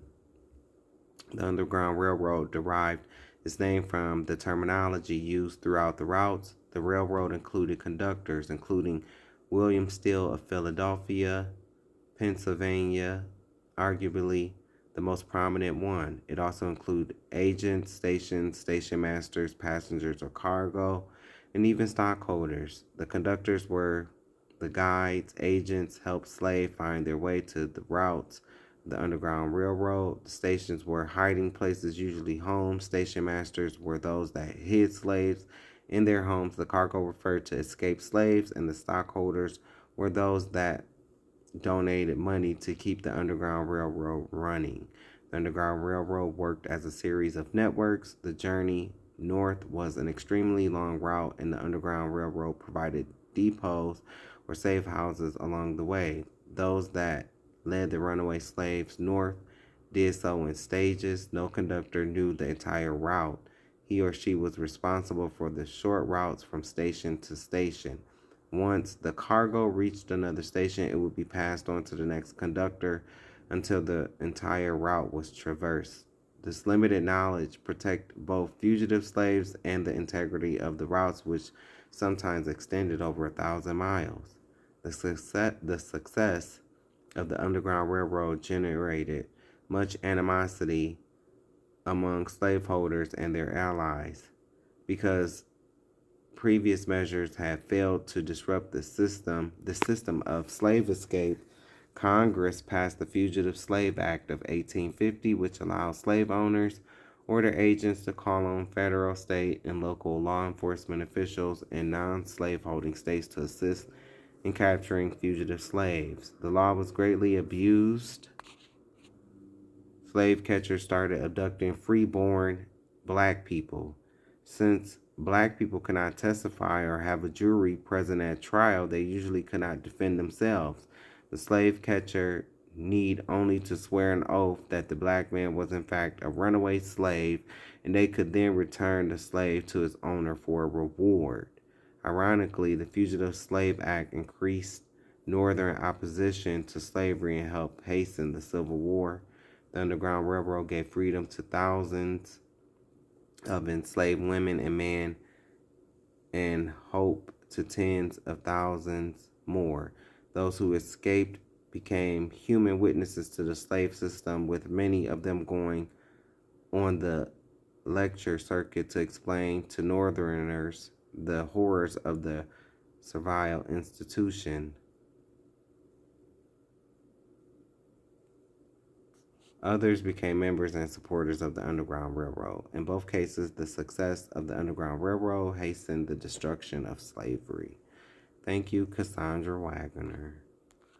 All right, and I saw this. This is not numbered either or listed, but we talking about this because this is, my Black History project, my quote-unquote Black History project that I'm producing, that I'm,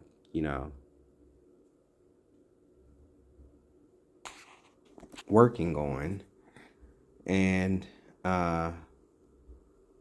some stuff definitely needs to be shown. The National Negro Convention of 1840. Now, I'm not reading all of this now. Of 1843 was held in Buffalo, New York, drawing some 70 delegates, a dozen states.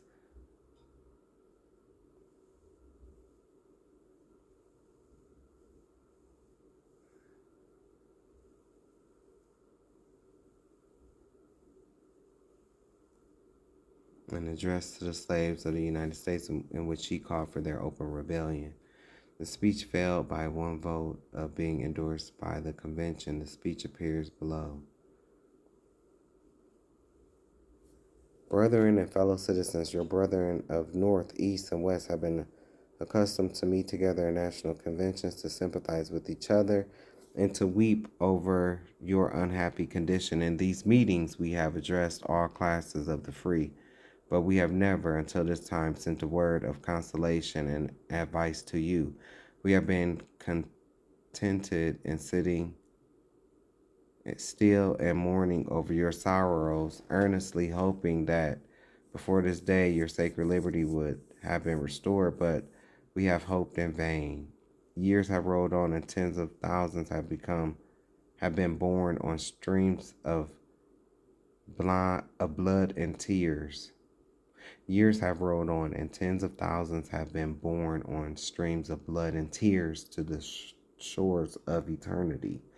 While you have been oppressed, we have also been partakers with you, nor can we be free while you are enslaved. We therefore write to you as being bound with you. Many of you are bound to us, not only by the ties of a common humanity, but we are connected by the more tender relations of parents, wives, husbands, children, brothers, and sisters, and friends.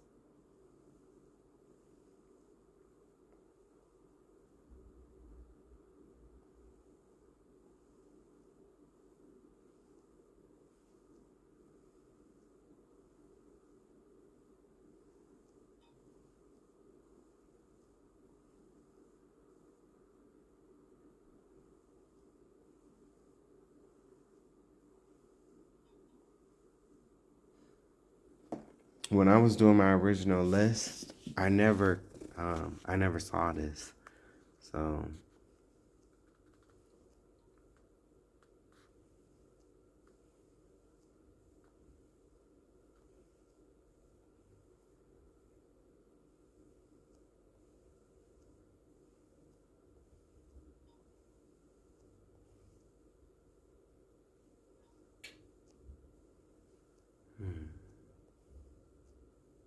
to such degradation, it is sinful in the extreme for you to make voluntary submission.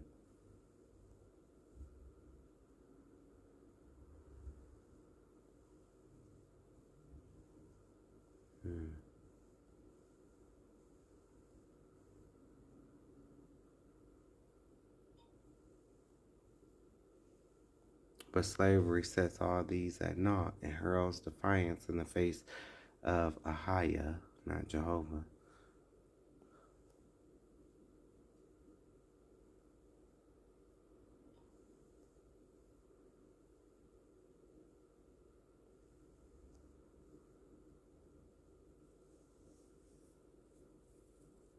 Neither God nor angel or just man command you to suffer for a single moment. Therefore, it is your solemn and imperative duty to use every means, both moral, intellectual, and physical, that promises success.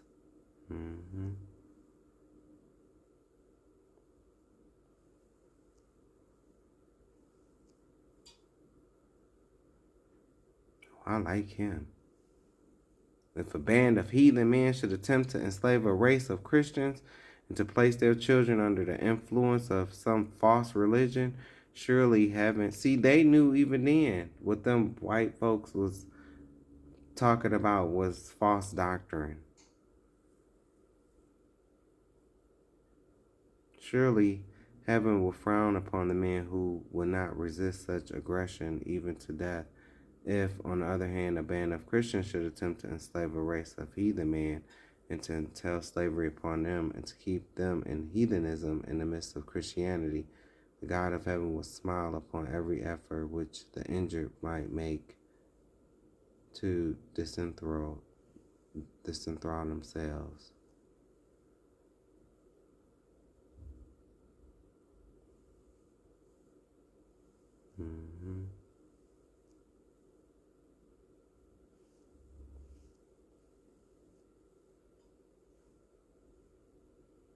Brethren, the time has come when you must act for yourselves.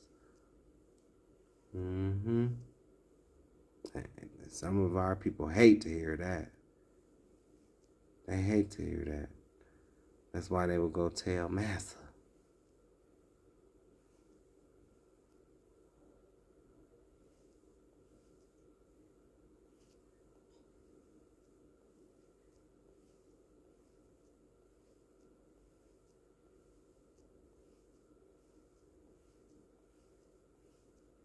I told you this is why I'm not reading all of this. Is a lot to read.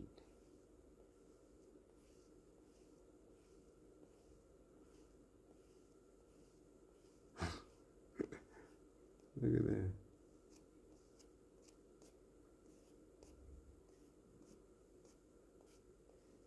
Brother, you wrote all that?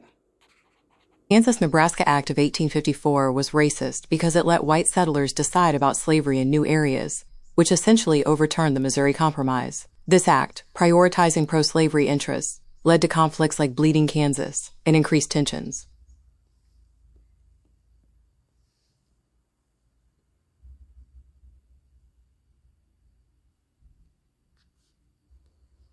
Here we go.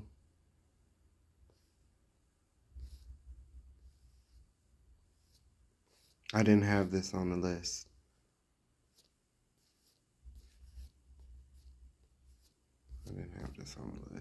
And I didn't put this on here. Some stuff I didn't put on here. But it deserves to be put on here, especially like, a lot. I just want to make it clear, like there were white people who were against slavery, and they did fight, so to that, they do deserve to be recognized for that. Don't ever get it twisted. I'm very grateful. I'm very thankful for all the white people who, died in the struggle, died fighting for what's right, died fighting for the freedoms of all. So I'm very grateful for men like this. All right, so Bleeding Kansas, 1854 through 1861. Bleeding Kansas was a series of violent clashes between supporters and opponents of slavery over control of the new territory of Kansas. It is also known as Bloody Kansas and the Border War. The conflict intensified the ongoing debate over the future of slavery in the United States and was an important precursor to the Civil War. The biggest issue between the antagonists was whether slavery should be outlawed in Kansas. The Kansas-Nebraska Act of 1854, which as I just showed you, was primarily aimed at organizing the territories of Nebraska and Kansas. The act called for popular sovereignty where the citizens of each territory rather than Congress would decide whether slavery would be allowed. On May 21st, 1856, Democrats and pro-slavery advocates from Missouri invaded Lawrence, Kansas, and burned the Free State Hotel and destroyed the offices of 2 anti-slavery newspapers and looted homes and businesses in what became known as the Sack of Lawrence.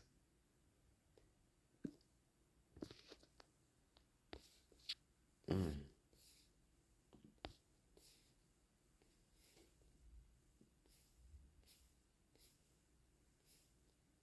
Mm, mm, mm.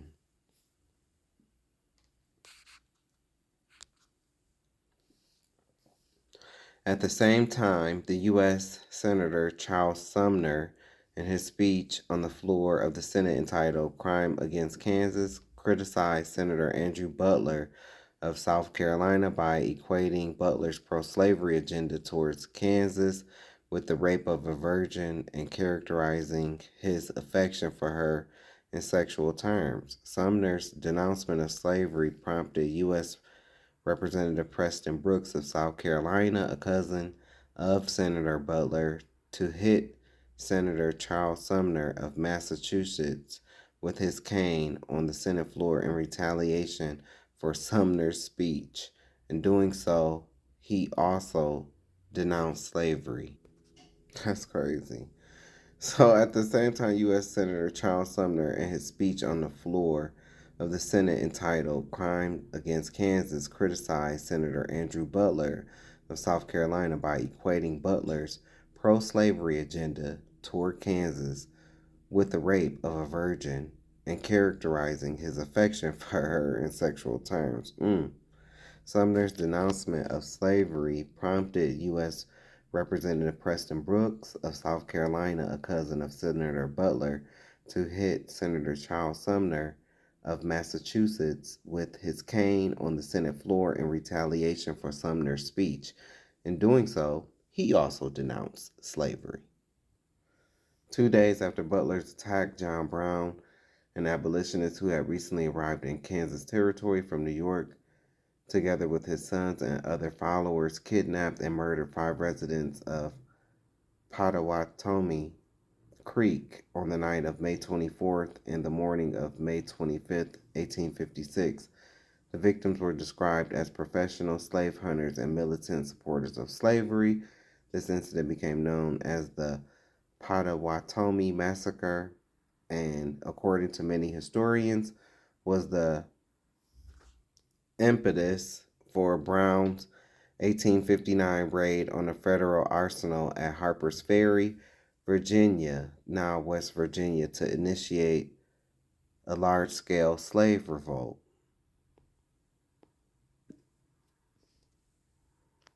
These images.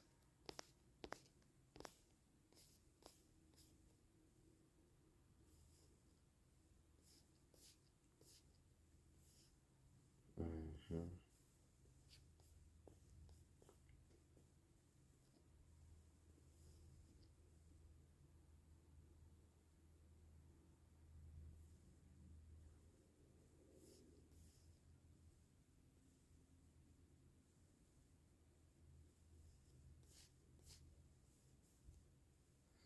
Dang.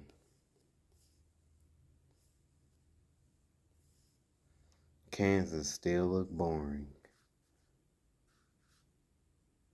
I went to school in Barton, Kansas. At Barton County Community College in Great Bend, Kansas. Oof, man. Time I could never get back. In July 1856, pro-slavery forces suppressed a free state government meeting in Topeka, another anti-slavery stronghold. Brown and his followers struck back again, leading his supporters in guerrilla attacks at Blackjack and Osawatomie that fell. Newly appointed territorial Governor John Geary ordered the armed settlers to disperse, and the violence subsided. In August, a company of over 300 Missourians under the command of General John W. Reed crossed the Kansas frontier and moved toward Osawatomie, destroying the free state settlements there, and then marched on Topeka and Lawrence. Sporadic violence continued in the following years, including the murder of a group of free staters at the Maurice des Cygnes River in 1858, in May 1858, and the temporary return of Brown to Kansas Territory, where he led supporters in freeing a group of enslaved people in neighboring Missouri in what would be known as the Christmas Raid of 1858.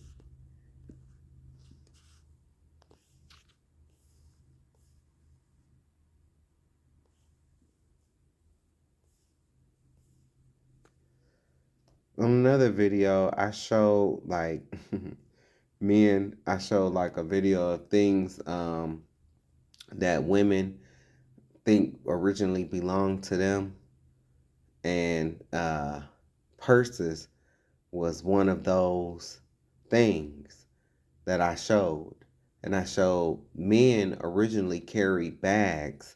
Like, I'm talking about even before this time. I'm talking about when these people was in the caves. No shade.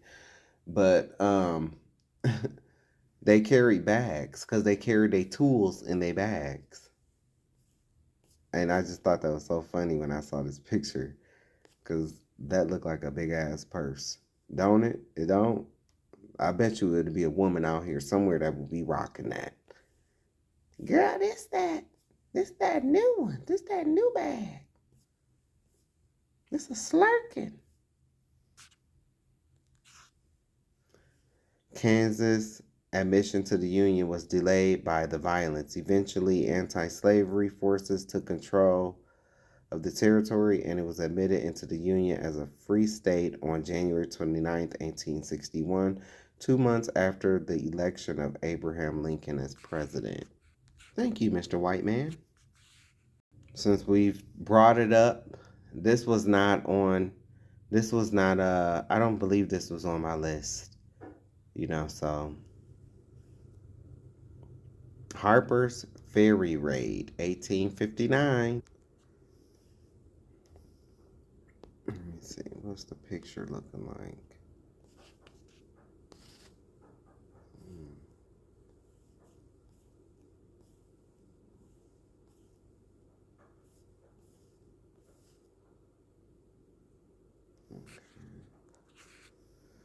On October 16th, 1859, the town of Harper's Ferry, Virginia, now West Virginia, John Brown, an ardent abolitionist, and 21 other men raided a Virginia armory to seize weapons for a planned slavery insurrection. Civilians in the town were alerted when they heard gunshots, and news spread that the armory had been captured. They assembled the militia to counterattack the building. Later, the United States government sent in Marines led by Colonel Robert E. Lee, that bastard, to quash the insurgent takeover. Escape routes were cut off, and the military recaptured the armory. In the course of the raid, 10 of Brown's men were killed, 7, including Brown himself, were captured, and 5 escaped. Brown intended to use the armory's weapons to give to the slaves whom he envisioned would rise up for their freedom. They would then establish a mountain retreat for those freed. Brown had been collecting money from wealthy abolitionists 3 years before the planned raid. He also sought additional resources to establish a community for freed slaves. Brown hoped his liberation of thousands of slaves would undermine their value as property and thus force slaveholders to end the institution of slavery. Brown was tried and found guilty of treason against the Commonwealth of Virginia. He was sentenced to death by hanging in Charlestown on December 2nd, 1859. The Harper's Ferry raid greatly affected the future direction of the abolitionist movement. Before the raid, anti-slavery movements were generally pacifist and nonviolent, but after October of 1859, abolitionists, even when they denounced Brown's abortive raid, nonetheless called for a more aggressive stance against slavery.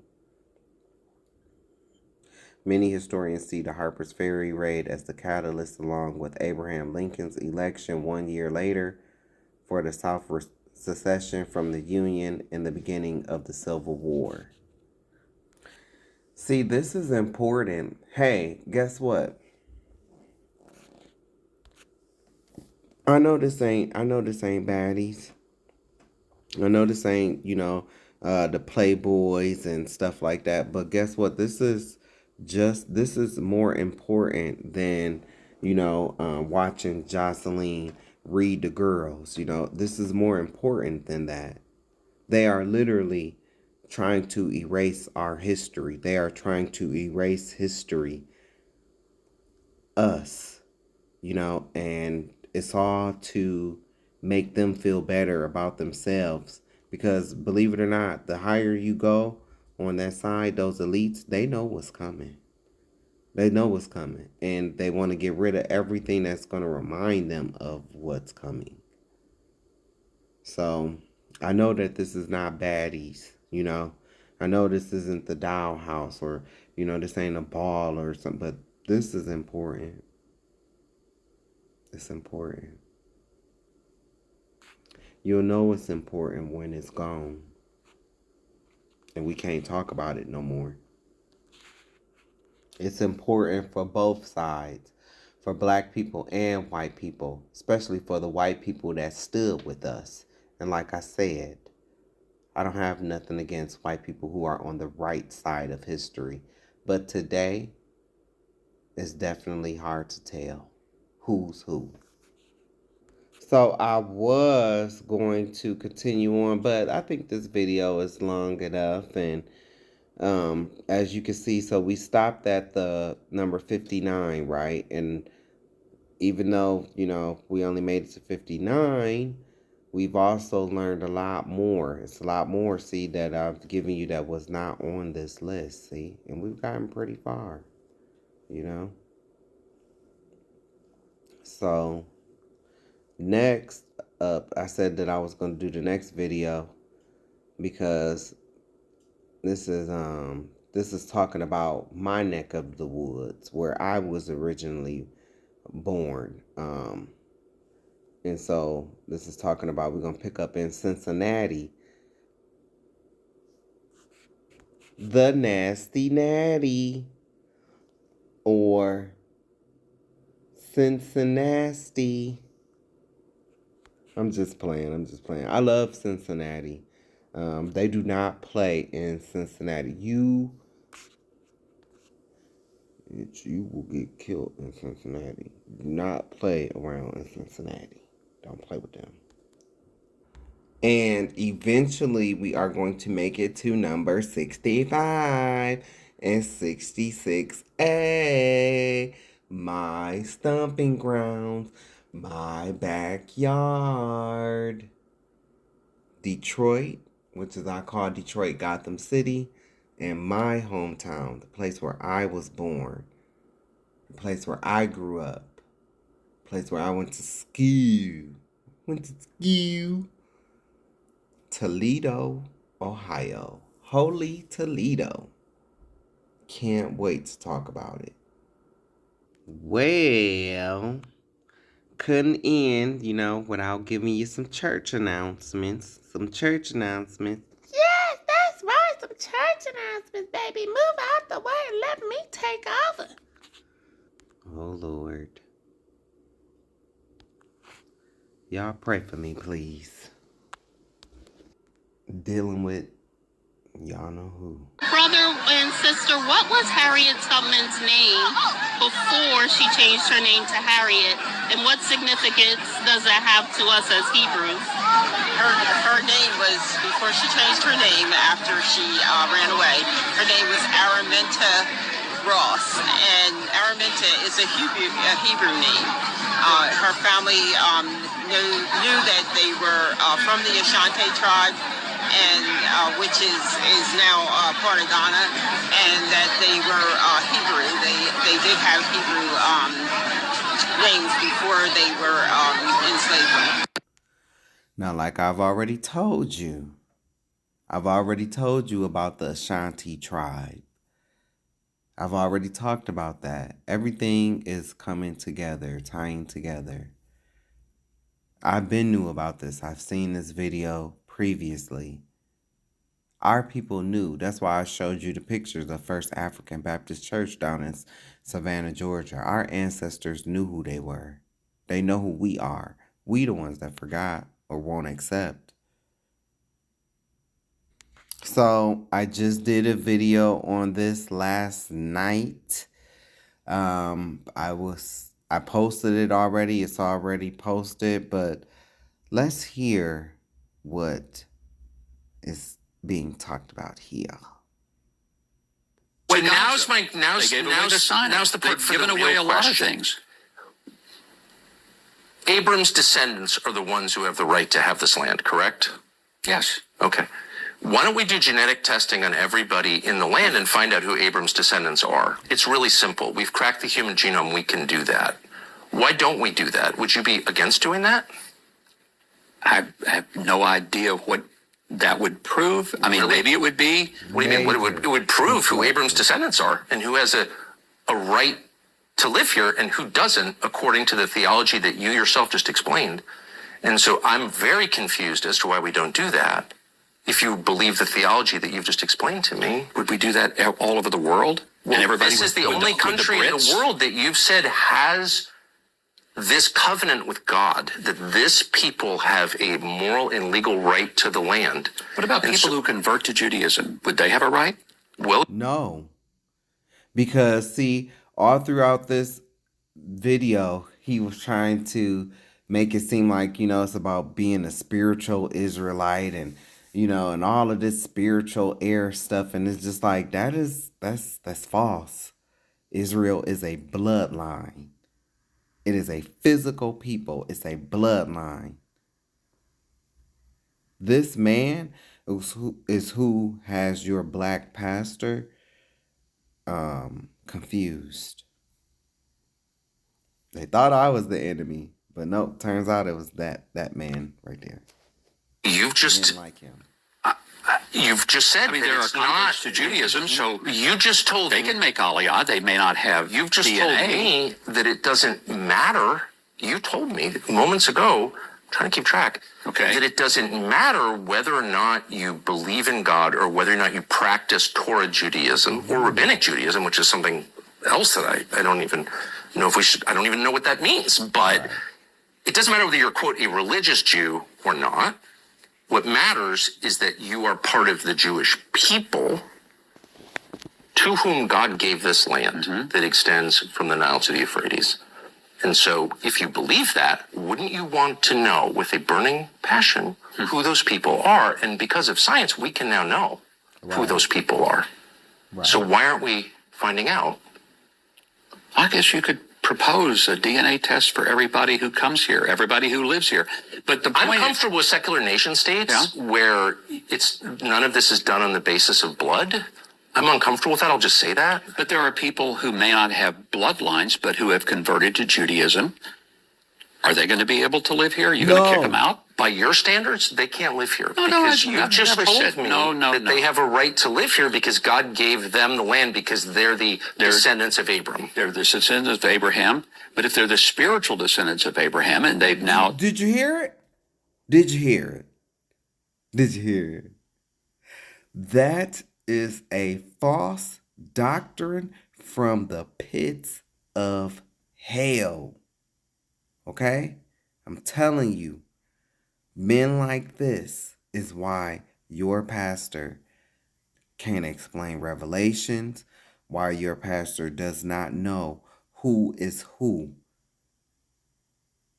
And they'll put on their pride, in front of you, but I know the real. Decided that they're converting to... If they're the real people, then why is it being called for them to be DNA tested? Because the jig is up. The jig is up. Judaism, then do they have a right to live in Israel? Well, there's a whole legal literature in Israel on that question. And my understanding is that certain types of modern Judaism qualify a person and other types don't. Is that... Look, see, I just did this video right here. See how long it is. Yeah, because I had a lot to say. But I haven't made, so these last videos I have not made public yet. I'm waiting until I get done with this project that I'm working on right now. But here it go. Make sure you check it out when it becomes available. I got a question. Why we never see Native Americans protesting about the lands that was stolen from them? Ooh, I know. Because they took part in slavery. They owned us. And that's how they was repaid back. See, they was brought in and they got rich off, and they not even the real natives. The real natives was already here. Even before they came from Asia. Which is why they look Asian. I just read to you how they even sent people, the big ones, the Cherokee.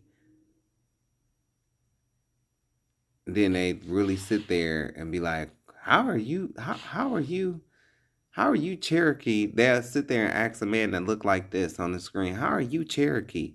Because your fake ass ancestor that came, he was not Cherokee. And he came in and took my people's culture and played like he's us while mixing with us. The Cherokee Nation. Now, here's this guy. You got this guy's picture. This is the head of the Cherokee Nation. Right. He look indigenous to y'all? No. Or do he look like a European? This guy's name is Bill John Baker. You can look him up on Wikipedia. Bill John Baker. A Cherokee politician who served as principal chief of the Cherokee Nation. Question, how that happen? Right.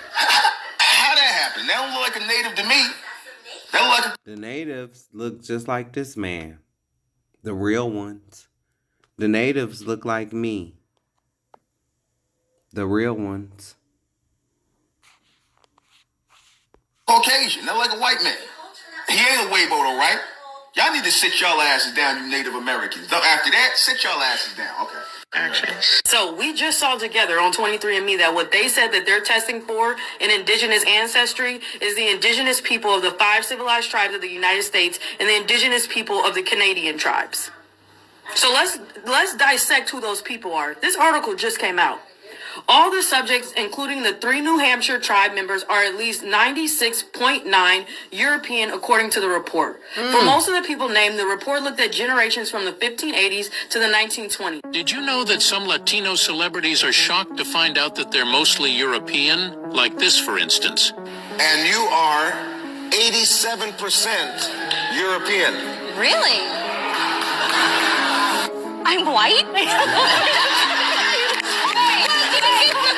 Native Americans Americans and Europeans share ancestors from Siberia. They're called ancient North Eurasians, and they're more recent than Europeans' last common ancestor with like East Asians. So first, ancient North Eurasians mixed with ancient East Asians and formed the ancestral Native American population, and later ancient North Eurasians mixed with European hunter-gatherers to create the Eastern hunter-gatherers, which basically all Europeans are descended from, especially in the north. This was initially discovered because in genetic studies, Europeans shared a lot of DNA with Native Americans that couldn't be explained based on previously known European or Near Eastern groups. So a ghost population that contributed to both of them was hypothesized, and it was guessed to have lived in Siberia, where Native American populations were thought to have originated. But then in 2013, researchers sequenced the genome of a Siberian boy from 24,000 years ago, and his DNA perfectly matched the predicted ancient North Eurasian signature. Europeans and Native Americans are distantly related? It sounds crazy, but hear this. Around 25,000 years ago, there existed a culture in modern-day Mongolia known as Ancient North Eurasian. These people were roughly 3/4 West Eurasian and 1/4 East Eurasian. A branch of this population went north to Siberia, where they further mixed with ancient and East Asian population, thus becoming mostly East Eurasian and turning into ancestral Native Americans, who later went further east into the Americas. But see, what they leave out is when these people migrated into the Americas, it was people already here. That's what they leave out. East Eurasian and turning into ancestral Native Americans, who later went further east into the Americas, where there were already people there. And they learned from the people that was already in the land. That's how they have our culture now and everything else.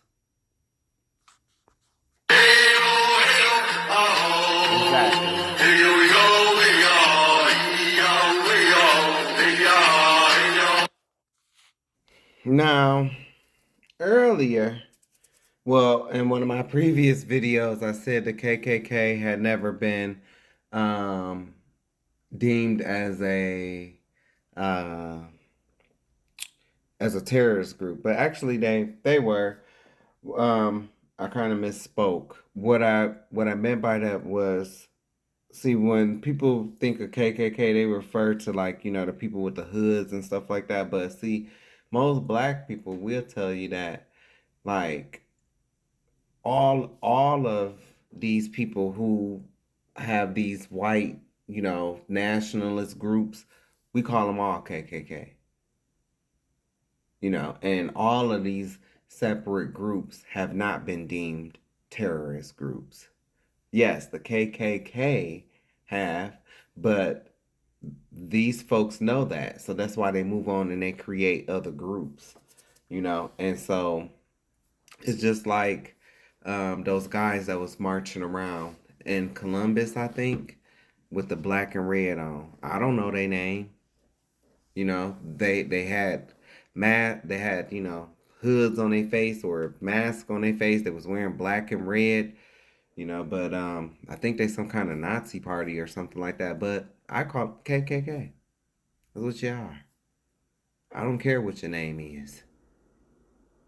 So yes, I do know that the actual literal KKK has been deemed a terrorist group. I do know that they were deemed a terrorist group in 1870. What I'm talking about is these factions of today. These people that have branched off of them.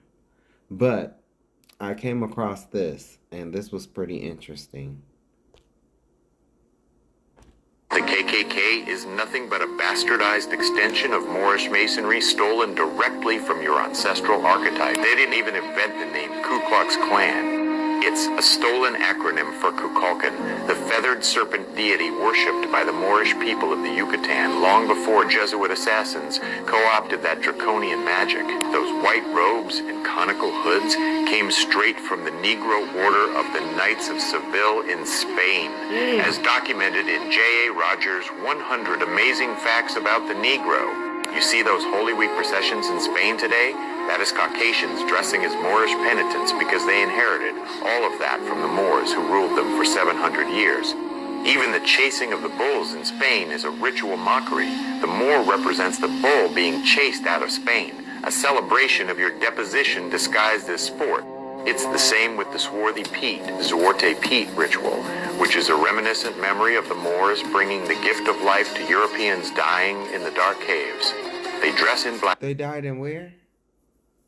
And what does swarthy mean? Swarthy means black.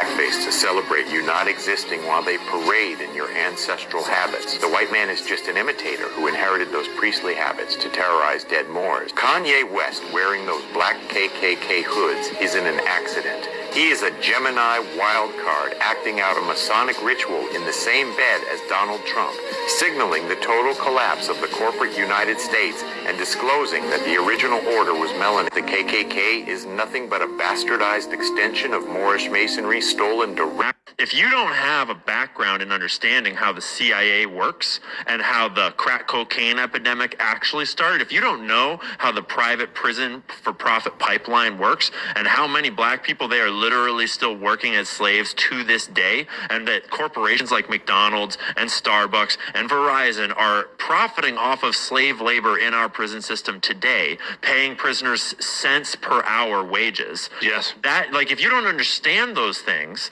then you could think, oh my gosh, America is full of entrenched racism. But what it actually is it's deep state and corporate programs that are profiting to the tunes of billions of dollars off of literally smuggling crack cocaine into the black neighborhoods in LA in order to impoverish those black neighborhoods. They are running sexual blackmail operations in the black music industry with people like P. Diddy and promoting degenerate music in order to promote degenerate culture, in order to have gangster culture, thug culture, hoe culture, because that keeps this type of people in this lower vibrational thinking. It keeps them. Wow. But when I say it, it's crickets.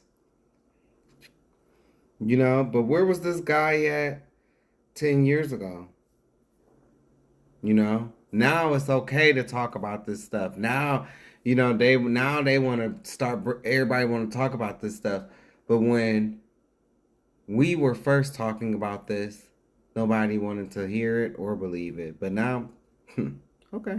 Doing things that will lead the men to prison and lead the women to whatever the hell it's leading them to. And that is so profitable to them. Right, because you don't know the full story. You only regurgitate, even though it's a true story, you only regurgitating what you heard. That's why you don't know where it leads the women to, which is the strip club, which is the corner. Or well, now, you know, they have ads, and now they can go over to Dubai with people who look like you. I'm not saying that you are those people, but I'm saying they kind of look like you with the thick mustaches, and now they can shit on them, literally. So that's just my little pet peeve. I mean, it just irks me. Because these people get up here and they now it's okay to talk about this stuff. But when the people who were going through this stuff, they tried to speak out and talk about it, nobody wanted to hear it. Interesting.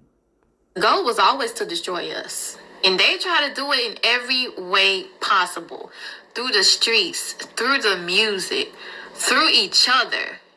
And it baffles my mind to know the amount of people that don't know the real reason of why Black people, Hispanic people are in the state that we're in.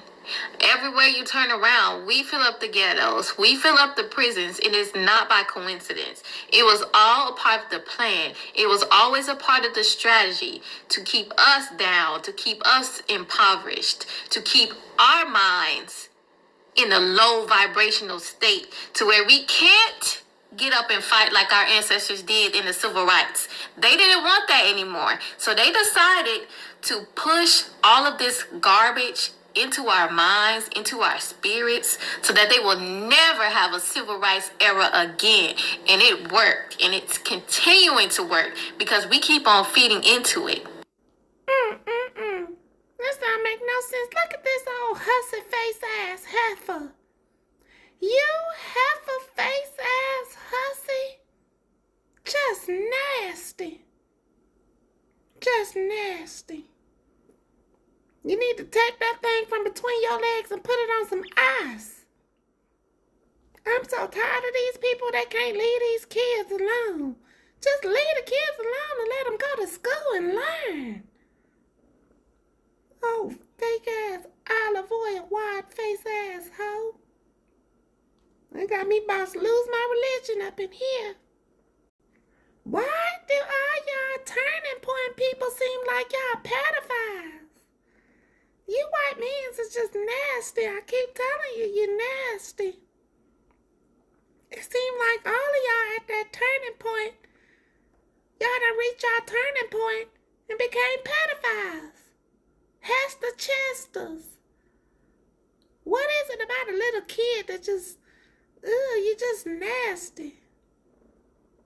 Boy, you ain't deeply sorry. You deeply need your ass whooped. That's what you need. You need to get your ass deeply whooped. This the nutcracker before he hit puberty. Here go another one. Just nasty. Y'all be talking all this stuff about them translenders. And then y'all be turning out to be worse than them translenders. You know? Why you gotta touch on little kids? You just nasty with your nasty self. I knows why. Oh, I knows. Because you come from them caves. That's why. That's what y'all was doing in them caves. Had them little kids in there battling for the luck of the Irish. Because that's what you look like, a fake-ass leprechaun. You ain't fooled me. I know you ready for the reboot of Freddy Krueger, huh? Because you look just like him. The 2026 version of Freddy Krueger, the Hester Chester child molester.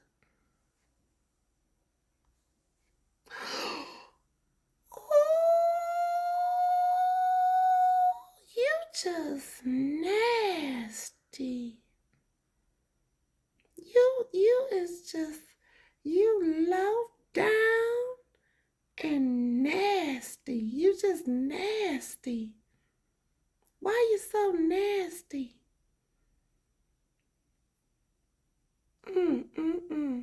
A dead deer on the side of the road?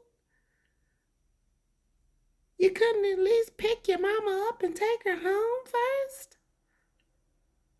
Talking about some he is risen. Yeah, you rose all right. Your nasty ass. Just low down and nasty. Just a low-down dirty scoundrel.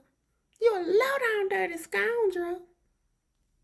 Hush your mouth and keep on talking. They're talking about this man is 32 years old. Y'all, the devil is a liar. This man is about 68 times 12. He must have learned that from Senator, what's his name? Bitch McConnell? Is it Bitch McConnell? Yeah, I think that's what it is. Bitch McConnell. You know that one out of that old thing out of Kentucky that won't quit. He old and he be falling. He look just like Jimmy the Cricket. That's how I know people be inhabited by them spirits. Cause see, them demons, that's what they make you do. They make you do stuff like that. But see, he was already doing. That's why I be telling y'all these people was in the cave sleeping with their goats. I'm telling you. Look. The women ain't safe. The kids ain't safe. Now even the animals ain't safe. Is that why y'all so protective over them animals? Because y'all be wanting to fuck them and want them to fuck you? Ooh, listen to me now. All these Republicans is just nasty. Y'all can talk about black people all you want to, but y'all nasty.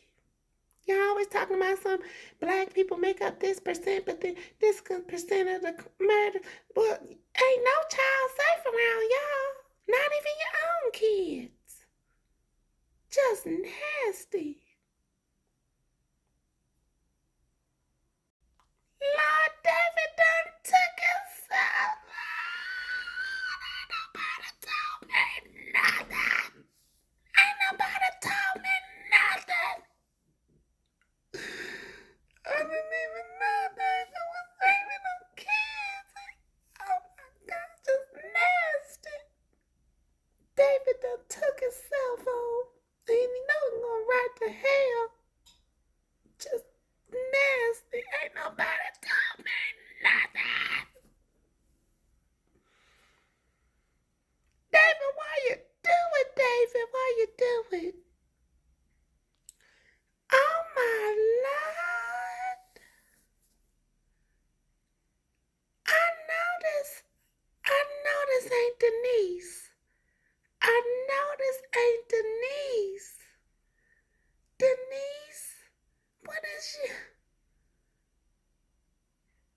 Oh my God, it's Denise.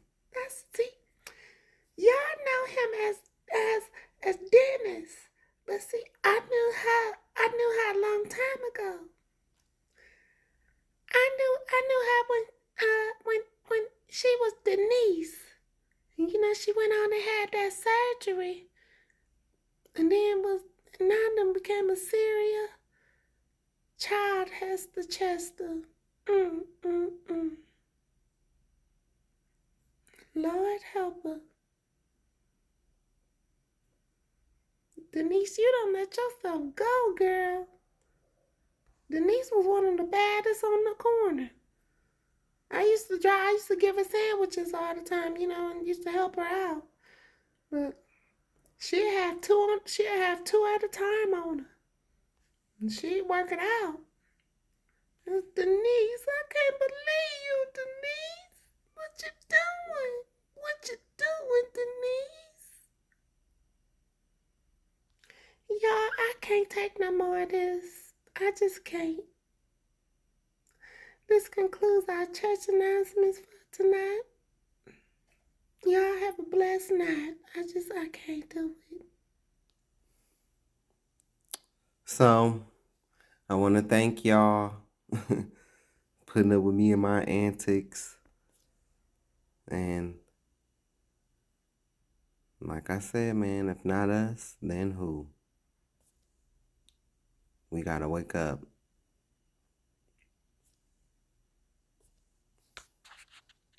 I thank you for your time, your support, your energy, good or bad. And most importantly, always remember to be yourself and to never give up on you. Never give up on you. If you have a dream or a goal, you know, you're working towards something, don't give up on yourself.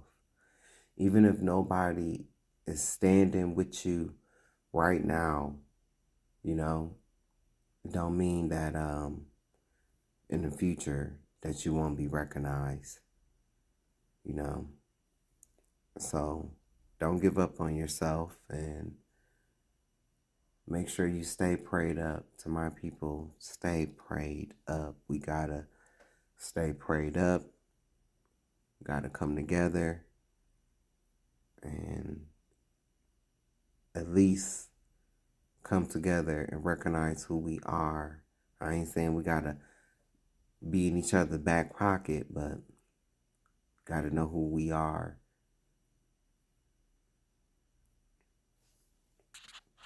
Y'all have a good night. Love you.